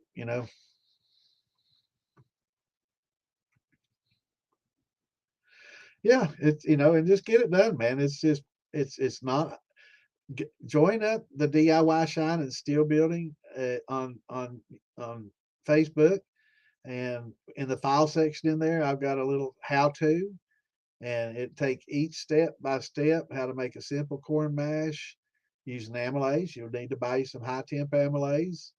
You can get that at fieldbillymoonshine.com or Amazon. A few places carry it, but Fieldbilly, help her buddy, and and it might cost a dollar more or two, but you're helping a brother instead of the corporate, whoever. Uh, but yeah, and it's a good product. Uh, but yeah, we can get you going, man. Cheap and easy. It's a lot of enjoyment. But I got the how to from step by step by step. Breaks it down. Just follow the instructions. After you do it a few times, you'll understand why everything, and then you know. But there are a few little things that you need to buy up front. We go over that as well, and you're going to need to get you some pH paper. You get on Amazon and look up kombucha, which is basically a fermented tea. They deal with low pH just like we do in fermenting because it's just same. It's a fermented product, so it's perfect. Little paper. That way you don't have to deal with a pen and calibration and all that bullshit. Did that, been there, don't. It just adds to the misery and the expense. Don't need it. Um, if you want to get all scientific and geeky, you can, and it's all fun. But really, after a while, it just becomes an expense and a pain in the ass.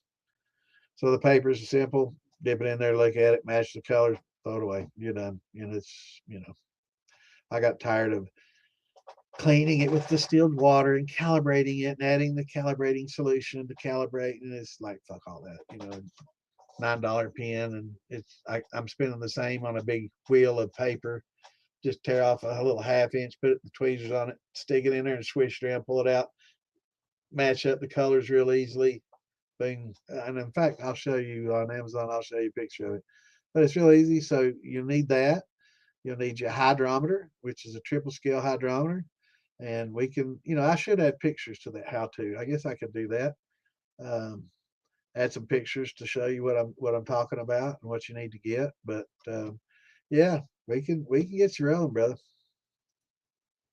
and we can take the worry away. So I like the fact that you're worrying because you have enough intelligence that this is something that you need to learn about before you do. Some people just go into it willy nilly, not giving a fuck, don't care, and those are the ones that end up blowing themselves up or poisoning themselves, right, or doing something crazy, um, or experimenting with something and doing something wrong without thinking about it, right? So you got to respect the craft. You got to respect it and realize that there are some inherent dangers involved, and we eliminate those, right?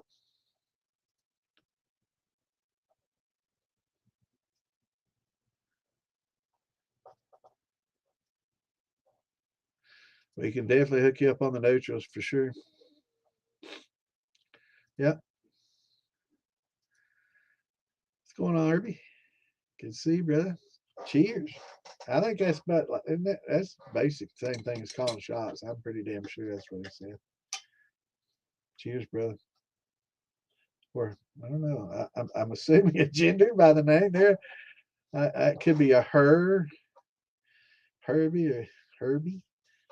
Either way, choose.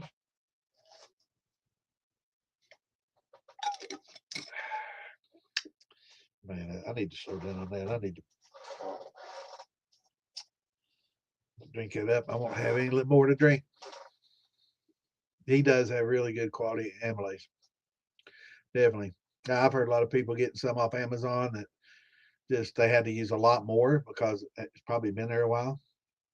So yeah, Philby does have good quality stuff for sure. And he's the one that makes all this. He's the one that pays the podcast. He's the head of the Moonshine Militia. This is the Moonshine Militia podcast. You know, we podcast under that banner and on his StreamYard. And he pays over $100 a month just for this podcast stream, so we can stream on here.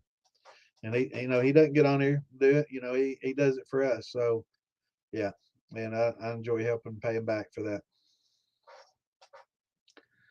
So if you got parts and stuff you need, especially if you're close by, because shipping, he has the best prices on most everything. It's just shipping that kills you, right? So if you live close to Ohio, Kentucky, and you can drive there, or Indiana, Pennsylvania, Kentucky, West Virginia, Tennessee, it's not far. But when you do, make it worth it. Go and buy a bunch. That way you don't have to drive back and forth because the gas is money too. So just plan a trip and just, get a shitload of corn, get all the parts, all the stuff you need, all the amylase, everything you need. Put your amylase in the fridge. It'll keep for a couple of years. And yeah, make the trip worth your while and you can save a lot. Because shipping is what it can't help it, but 50 pounds of corn is 50 pounds of corn and it costs X amount to ship. It's just, just all there is to it.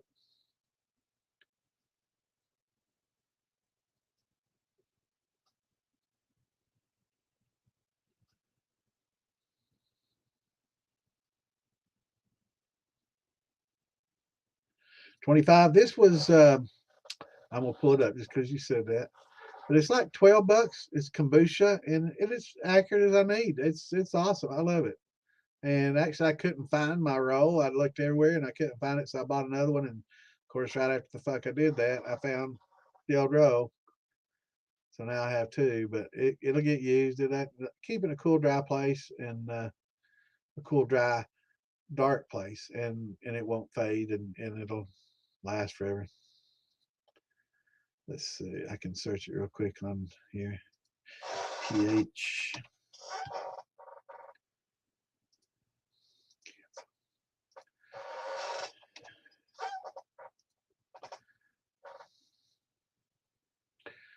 All righty. I'll just make a little screenshot of it. I don't need to share my screen, but damn it, that wasn't a good screenshot. Shit.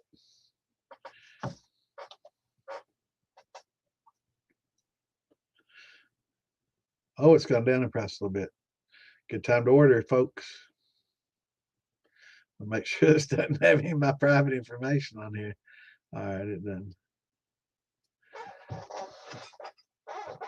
And here we go. Let's see. Let's get rid of that. That's blocking the chat.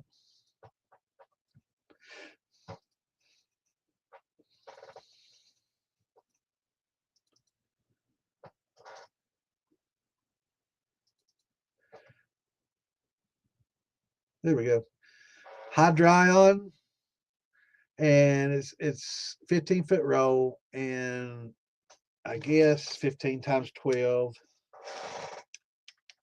is 180. So it's 180 uses. I use half inch. They say, it's an inch, you get 180 uses. I don't need a whole inch to tell me what color it is. I use a half inch of it. I get 360 uses. I just hold that with tweezers and stick it in there and swish it around and then match the colors up. But you can see by the colors on this that it's pretty easy to tell your pH, whereas other pH papers are pretty not as distinguished in color differences as these are. And I'll get you a little better close up of that just the packaging so you can see. And it doesn't, what we're doing is doesn't have to be scientific, right? It's not that exacting, but this is $10 and it lasts for a long time, 360 mashes or 360 tests. So you'll test maybe 2 or 3 times per each mash distillation, right? So, you know, yeah, you'll test your water before you do your conversions, right? You'll test it again right before you add the yeast, and then so you at least use it a couple times. But yeah, it's I'll never buy another pen for this.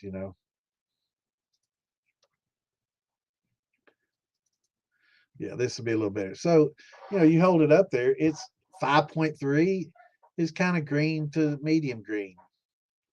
Once it gets pale green, you're a little low, but look at the difference between 4.5 and 3.0 or 3.0 and 2.5. It goes from yellow to orange pretty quickly.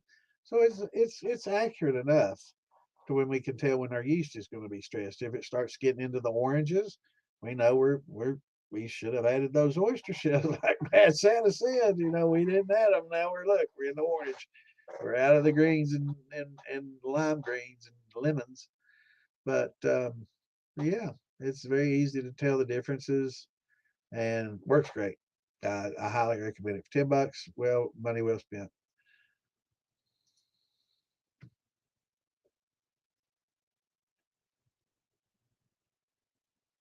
Yeah, and the glucoamylase that you're adding late, like Mark's talking about, it's debranching as it ferments, right? Just like the yellow label angel yeast, it's got that in it. So it's actually breaking, debranching as it converts it, as it eats it. So the yeast are sitting there waiting around. Okay, waiting on you, glucose. Can you speed up a little bit? We're hungry. So it's breaking them up and debranching as you used to eat them. So yeah, the glucose does the same thing as it's actually. So when you do, your final gravity reading, starting gravity and stuff, it's not the true gravity because you're actually going to get some more sugars out of it. But the gravity reading is it doesn't show fermentable sugars. It's just showing you total sugar. So, it's going to show what it hasn't broken down yet because it's still a sugar. It's just not a simple sugar, right?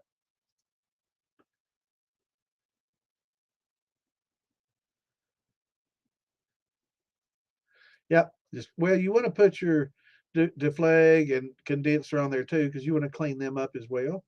But you don't have to run the condenser water or the coolant through your deflag or your condenser. Just blast the vinegar and do it outside, or at least point that condenser out the window if you can.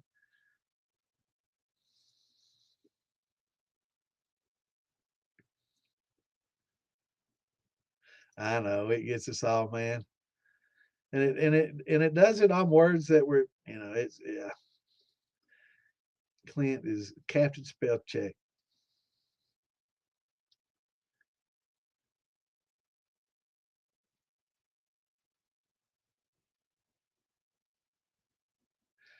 Absolutely, brother. What's going on?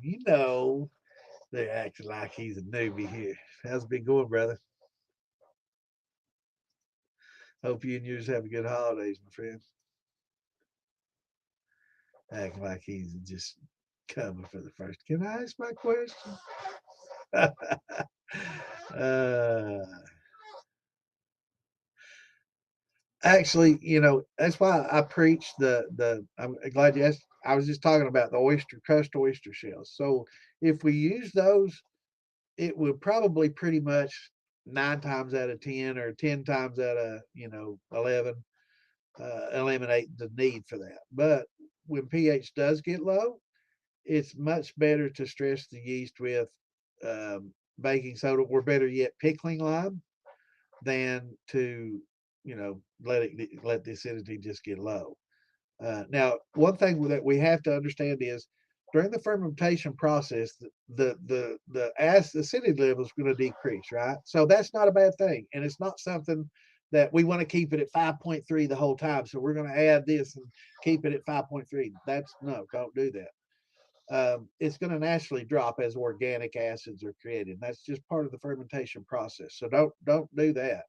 But once now high sugar washes, tequilas, rums, anything that you're using a lot of sugar. If you got like a fake brandy that's got a little bit of fruit and a whole lot of sugar, or thin mash like I used to do, had tendencies to crash because it just had a lot of sugar and a little bit of cornmeal in there.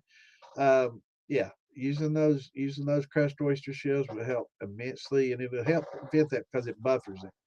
But it's not something that you can throw in there when it starts getting low, because it's something that you have to do as a preventative measure instead of a corrective measure. Now, when you're talking about baking soda, best use pickling lime if you can get that. It doesn't create a lot of oxygen in the environment, which kind of stresses the yeast and make them go into reproduction instead of eating and pissing alcohol like we want them to do. So, but it's better to do that than to let them stress from the low acidity levels and go crazy low. But it's best to add it slowly and just a little bit at a time. It'll foam up like crazy. It's the volcano. But if you're about done in your fermentation and it's like 3.5, don't worry about that. It's okay. That yeast can handle that pH. It's not going to stress it that much to where it's going to kick off all flavors.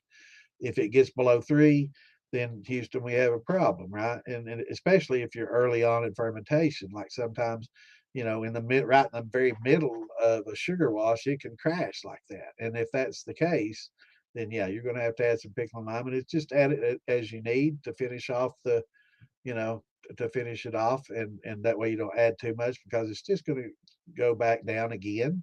So just add it, just spoon feed it, basically just spoon feeding it to keep it at about 3.5, and you go through a bit more of the pH paper for that. But it's definitely best to get those oyster shells and boil them up, clean them up, and wrap them up in a big old cheesecloth bag and tie them up, throw them in there, and it won't lower the pH, but as the acid levels build, they'll start eating away at that calcium carbonate, and they'll neutralize themselves, right? And that'll definitely solve that problem. Uh, and if it doesn't, you didn't use enough oyster shells, and use more next time. Yeah, they're all right. Yeah, they're fine. Any little copper steel. I prefer the stainless. Um, we found that you can use a copper mesh in the distillation path, in the vapor path of the your column or wherever in your head or the football. You can pack that with this mesh. Let me show you a picture of it. Just one second, and I'll show you what to get too.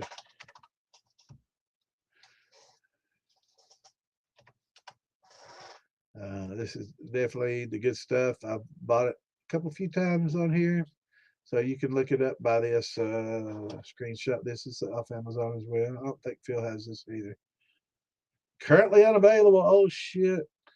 Good thing I got a bunch, but it's like 5 inch by 50 feet, and you only use a little bit each time. So, and you clean it, so you reuse it, so you get a good use out of it. But you want to make sure that it is pure copper, right? And that's the um, yeah, that's not the one. That's no, that's not it.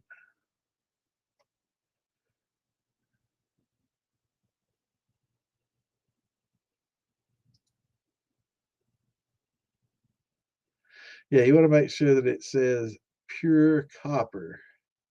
I think this is the one. I just searched copper mesh on Amazon and see, like I'm trying to figure out. And it varies in price, but you just want to make sure that it says pure copper. But I'm just going to show you a picture of it so you know what I'm talking about. But you just make sure that you get a pure copper mesh and not copper plated steel, because that's a problem, and it gets messy. It's just copper mesh like this, and you just take it off this roll, and you'll make a looser roll. That's a pretty tight roll. So you just roll it a little more loosely into a 2 inch roll, and shove that into your sight glass that's at the bottom of this. See right here, that little sight glass. it looks like it's it's got a little copper mesh inside of that. See that? So instead of having to have a copper steel, you can just use that copper mesh in the vapor path, and you can put some in this right above this deflagmator in this column, that little spool that's above the deflagmator, deflamator, whatever. You can put some of this copper mesh in there as well. And actually, you get as good contact with that, with the vapor touching that copper. What happens is the sulfite bonds that copper just like that. It's just like magnet. It just loves it. It bonds directly to it. It happily leaves the vapor path to bond to that, and it bonds quite well. So after you do that, just take your copper mesh out, set it in the little jar full of water, rinse it out real well under the sink, put it in a jar full of water, and drip you some citric acid in there, some lemon juice, whatever, and it'll eat a lot of that tarnish off, and then just rinse it out, dry it out, and reuse it a few times. And then once it gets to the point where it's just, all green and yucky, just starch another one. It's cheap. It's, you know, it's cheaper than having to buy all copper steel. But claw hammers, fine. Those, hell, they've been around for ages, man. I mean, when I was a kid, they were in the back of a comic book, man. They've been around for ages.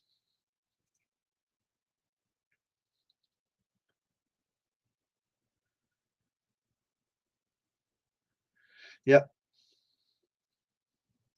absolutely. Yeah, you don't want to do it inside, man. That steam sticks to every. If you do it inside, like in the kitchen or something, you'll have that vinegar on every surface in the whole kitchen, on your appliances, on your cabinets. It's that steam, and it condenses. It's not something you want your wife to come home and see. It's Let me just say that.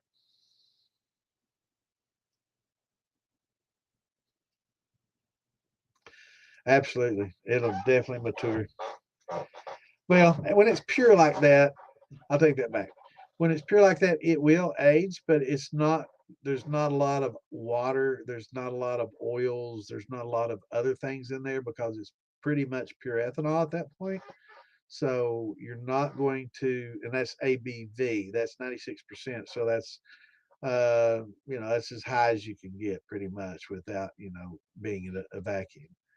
Um, so yeah, it's not going to age and develop because it doesn't have those oils, and it doesn't have much acid and all that in it. It's just pure.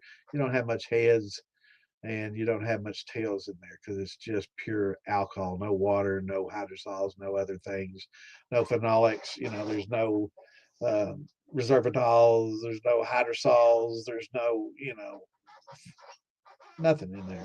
It's just ethanol. So you're not going to get that type of aging. If you put it in a barrel, you can get some barrel quality, characteristics out of it, and it's going to lower and proof. But yeah, in a glass, it's not going to change much at all. Good question.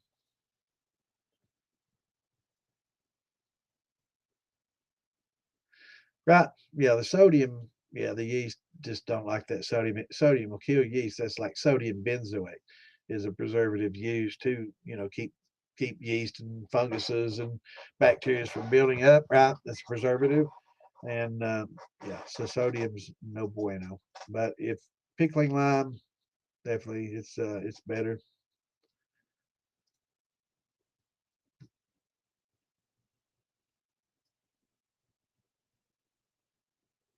It will if you take the cap off, it will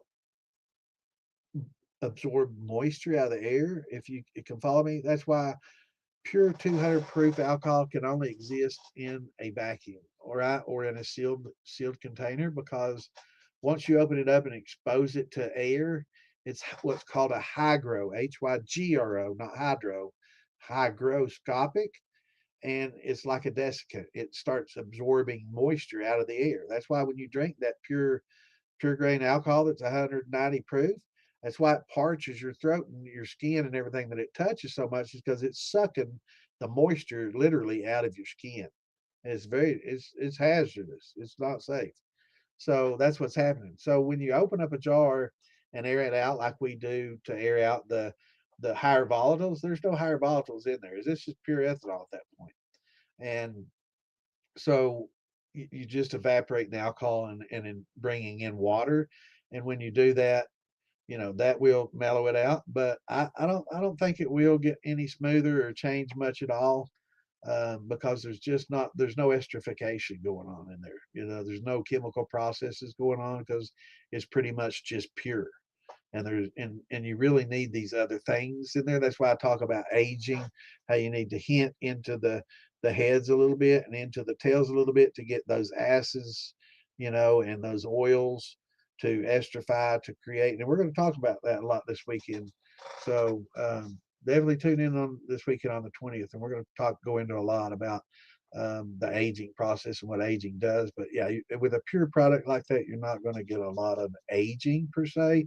Now, it might get a little smoother, and that may just be a natural light drop in proof from sucking what air it can out of the jar. But yeah, it's not going to do quite like a lower proof product that has impurities in it, which is these impurities are a good thing. It's usually you say impurities is a negative connotation, but in this case, it's not. And you really need those to create some of the compounds necessary for these chemical reactions to take place.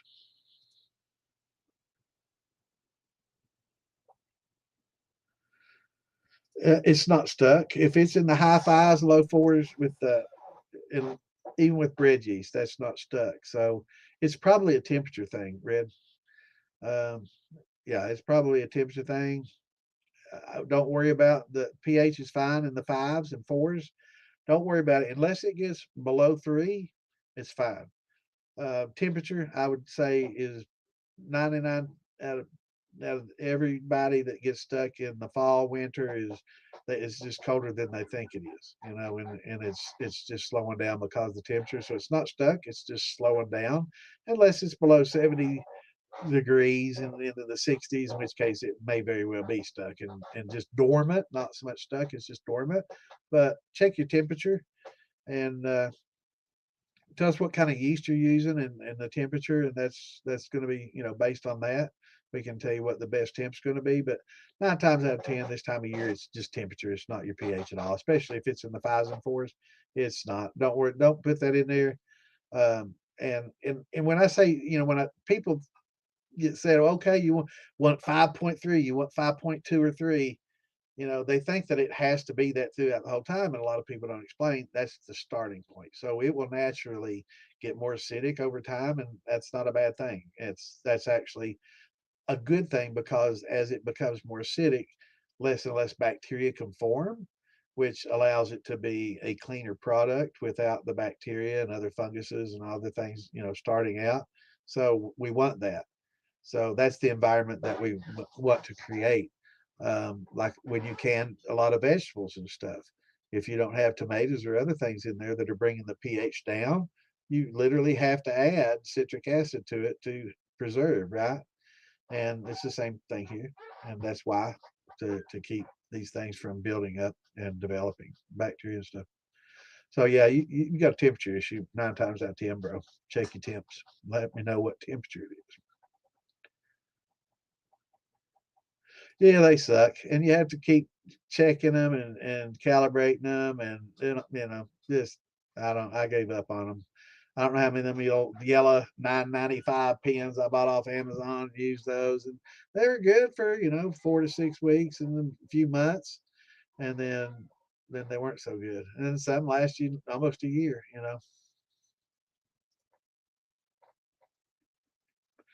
Yeah, the seashells won't. It's not an instant reaction, so you can't just throw them in something low pH and have it instant because it's just not that type of thing. In fact, if you take calcium carbonate and just take the powder and pour it on water, it just float on the top. If you try to stir it with a spoon, it'll just stick to the spoon. It does not like water. It's hydrophobic as hell. Uh, so you really have to allow it a long time to mingle, but it's a buffer. It's not a pH reducer. It's a buffer. So as the acids build up, it'll eat away at that. But yeah, it does not mix into the water real readily and help that in that sense. So you just have to have them in there from the very get go. It's not a corrective measure, it's a preventative measure. And when you need to add something to bring it up, that's a corrective. But again, natural pH drops is natural. So don't chase that pH and try to keep it at 5.3 the whole time. That's actually something you don't want to do. You'll end up creating more problems than you had. So um, but redneck, I think basically temperatures what the issue is.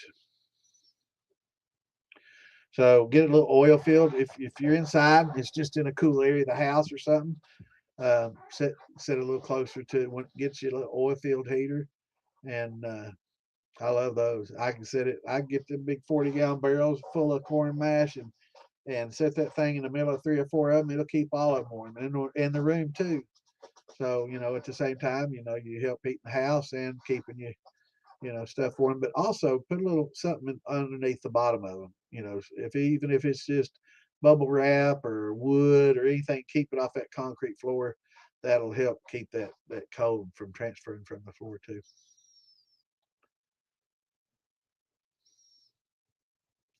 Yeah. I gave up on those things. I used to use them for other things, and they were good for that. But I just use pH paper for fermentation.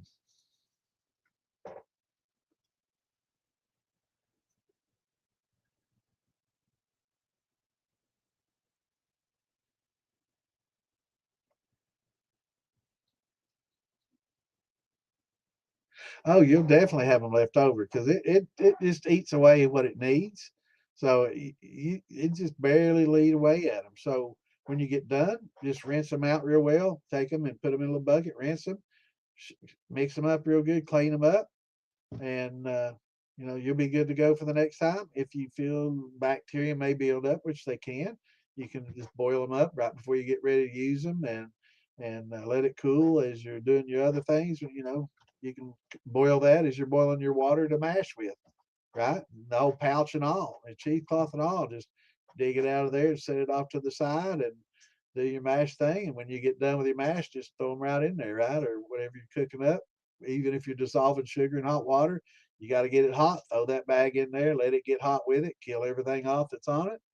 And yeah, that's the way to go for sure. And it's cheap. You can get a big old 40-pound bag for like 10, $12 at Tractor Supply and other places. It's used for chickens, right? And to supplement their diet, give them calcium for their eggshells. So yeah, it's cheap, and I just like to boil mine just for peace of mind and to get any bacteria out of my ferments. I don't like that shit. So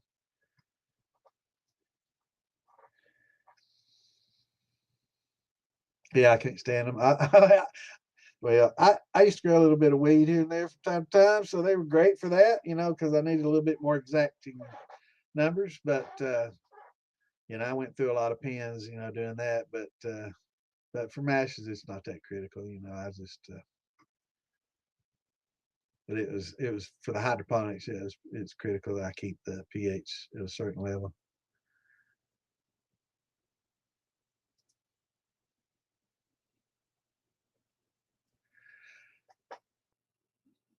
No, the cornmeal, just regular cornmeal, but the lime, this is pickling lime, and yeah, it's the stuff that you use in canning, and yeah, that'll work to help bring the pH up.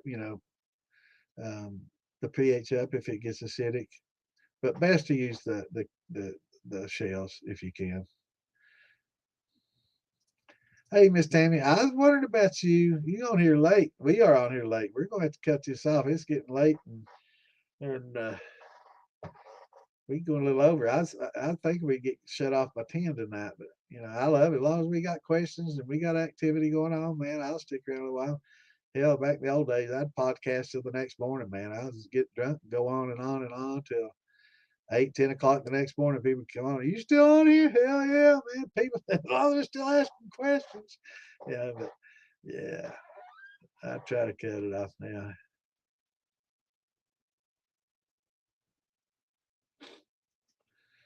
Frozen Chaniga.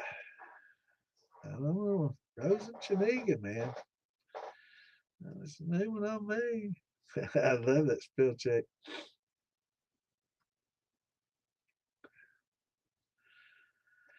Oh man, that sounds like some kind of heirloom corn, maybe. Chaniga, a Cienega. I don't know. Yeah, they are. And I've got a good one and a good TDS meter, and but you still have to go through the process of calibration and dealing with that. This was not a $9 pen; it was like an $89 pen, and they're pretty nice. Actually, it's just in another room there, but yeah, I just soon use the paper for this. It's not that exacting, and it's all you need. Yeah, I can tell by that damn picture. Y'all know I need my beauty rest. You can see me, man.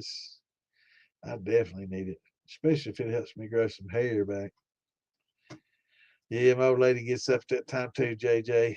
She got to be up at 5 and work by 6. So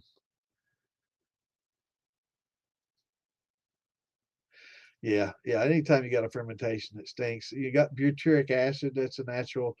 It's not something you want, but it's something that stress yeast causes, and it smells like vomit. So if you got something that smells like vomit, it's a butyric acid.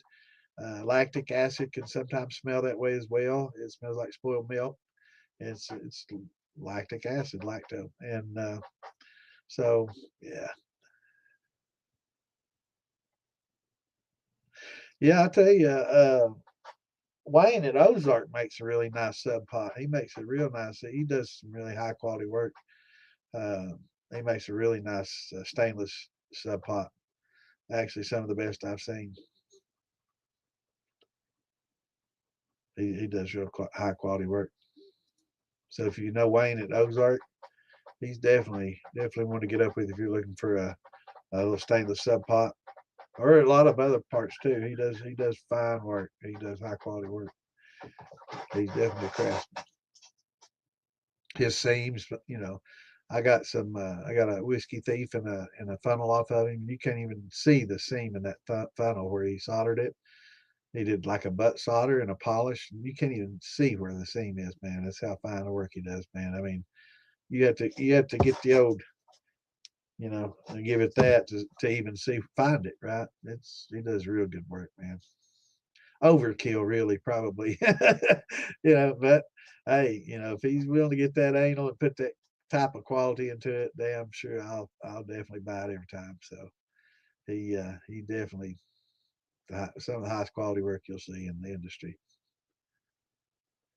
But I figure he'll be probably doing some bigger and better stuff and real soon, for sure. He'll start getting some contracts from some big distillers to make some big pots because he does really good work, especially with those subs like that.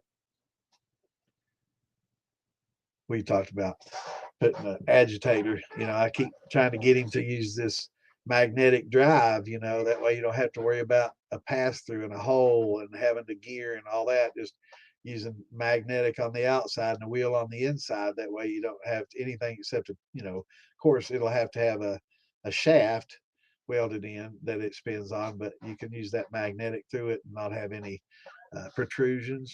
No, he's not listening to me. So one of these days he'll listen. I hope he's listening right now. I need that. I think it'd definitely be the way to go. But get those sub pots and get them moving to still on the grain and keep that flowing so it doesn't stick to the bottom. Man, it'd be awesome. But he's got this technology uses air. So he's got like uh, I guess lines going across the bottom with holes and air's constantly being forced through it, so it's bubbling and keeping anything from sticking, and it's keeping everything moving and churned up on the bottom. That works well too. So he's trying a lot of different things, but I really think just to create that natural flow that the submarine pots want to do, if they had like a little magnet wheel, we're operating a paddle wheel on the inside, I think that'd be the bomb.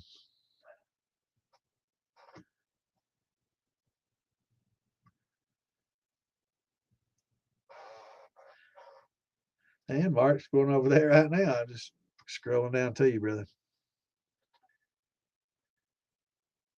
Yeah, it cost and the sheet metals. I said I used to use just regular old galvanized, just regular old steel sheet, and it was easy to build that wood frame. And a lot of the steels were used because of the ease of manufacture. Copper steels were used because it was easy to solder them up. They would have used stainless if they could have gotten stainless, but they didn't have welders back then. But just everybody didn't have a welder. Everybody could get a damn soldering torch and and solder. So um, the submarines were so easy to make with just a sheet without having to worry about soldering or welding or any of that, and just get one long sheet, go all the way up to the top, and the only seam would be at the top. You didn't have to worry if that leaked or not because that just paste that in, right?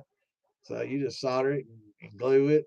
Just they did everything, man. It's just it wasn't to the quality of what we do today. But yeah, it did. It had a natural flow inside there, and that's what I was talking about using those wheels is to keep that natural flow going. Before it becomes a natural flow, right? You can have that current going before it boils, because that once it boils, it starts turning in that direction, and that was one of the big pros of the sub pods.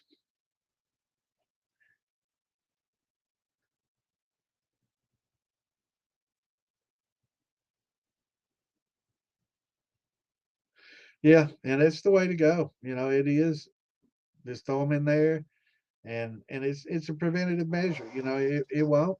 And I mean, if you use enough, it just won't. The acid will eat away if you have enough in there. The acid will eat away at it, and it'll help buffer it, neutralize it. It's very similar to the 5.2 powder, except a lot less expensive. It buffers just the same.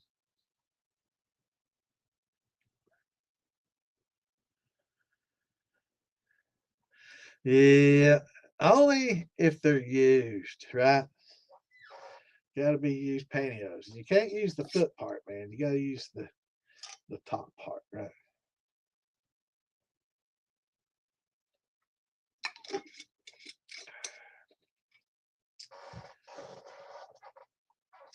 Hell yeah.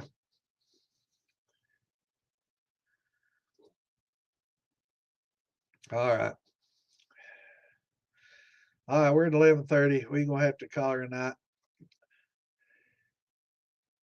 No, I never did get a chance to make popcorn. No, I wished I would have.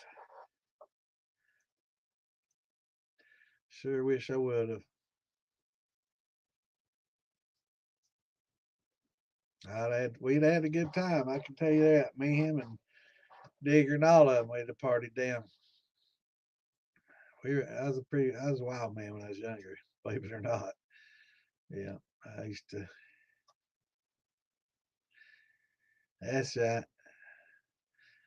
Unless you wear a size too small, like a lot of people do, and they don't cover enough ass. Gotta get them granny panties. All right, y'all. It's 11:30. I'm definitely gonna have to give her a call.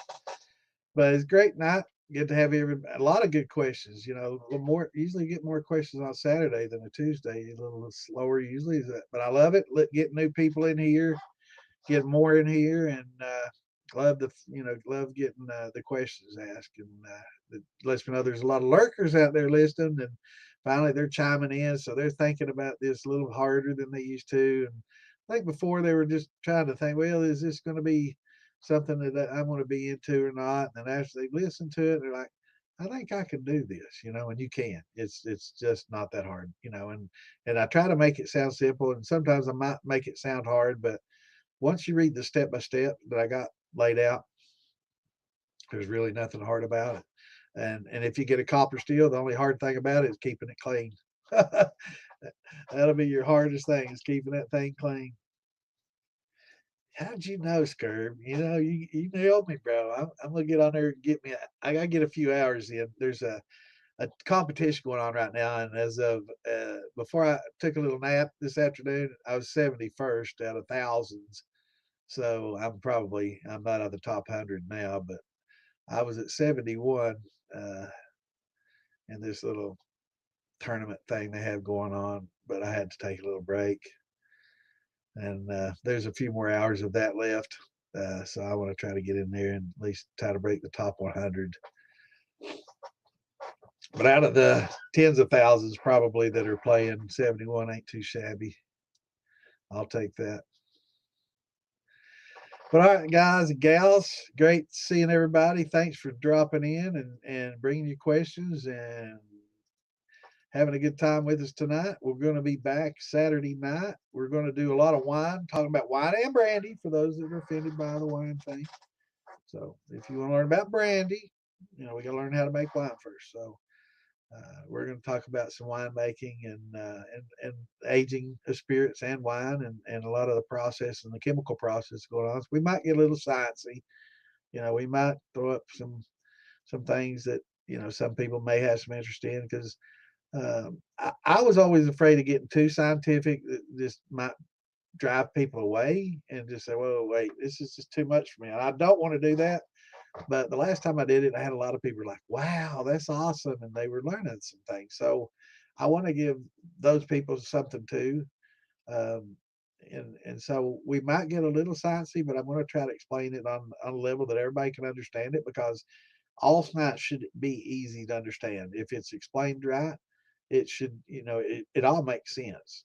So we'll make it make sense, and we should have a pretty good time Saturday, and we're going to try to go over some recipes too. So we're going to have some wine recipes. I'm going to bring some Welch's recipes that you can. We were talking about with JJ earlier about making a decent red wine with some Welch's grape juice. It makes a fine, perfectly good wine, and yeah, and it does. It discourages people. Getting one of them damn 3-pot bevers that has to immediately require new gaskets and new plumbing and new, and having to do all this. It's like, fuck it. They just, about knocked my lamp over. They just throw that shit away, man. It's like, fuck it, done with it. And I know how I am. After a certain point, hey, I'm done, man. It's fuck this shit. I've got better things to do. So I don't want that. I don't want people to do that. So we're going to try to eliminate a lot of mistakes and steer people in the right direction, to a product that works best, and those little kegs work great and those little football steels are perfect. You know, you'd think I was getting a commission from Bever for how hard I push them. I've literally sold thousands of those son of bitches for them. I pushed them, many over the years. Somebody probably send my damn videos to them and say, look, this dude's pushed your product. You should probably, send him something. uh, but it's great seeing everybody, and everybody be here on this weekend. It's going to be a good weekend, and if not, tune in later, which most people do. And if you're tuning in later, if you can be here this weekend live, we'd love to have you. Most of our listening audience does not watch. We don't have a viewing audience. We have a listening audience. They just listen to us later. They don't get us live, and they don't get asked their questions. But if you can tune in Saturday, because it should be a great show, and we're going to have some visual aids, and we're going to talk about some things that aren't often talked about, and with us, with wine and stuff. So we're going to talk about some brandy making and some wine making, and yeah, we're going to have a good time. So we will see everybody back at 8 o'clock Eastern on Saturday the 20th. And everybody have a great rest of your week. And shine on. Have a good. Love you. Thanks for tuning in. We'll see you Saturday. Peace out.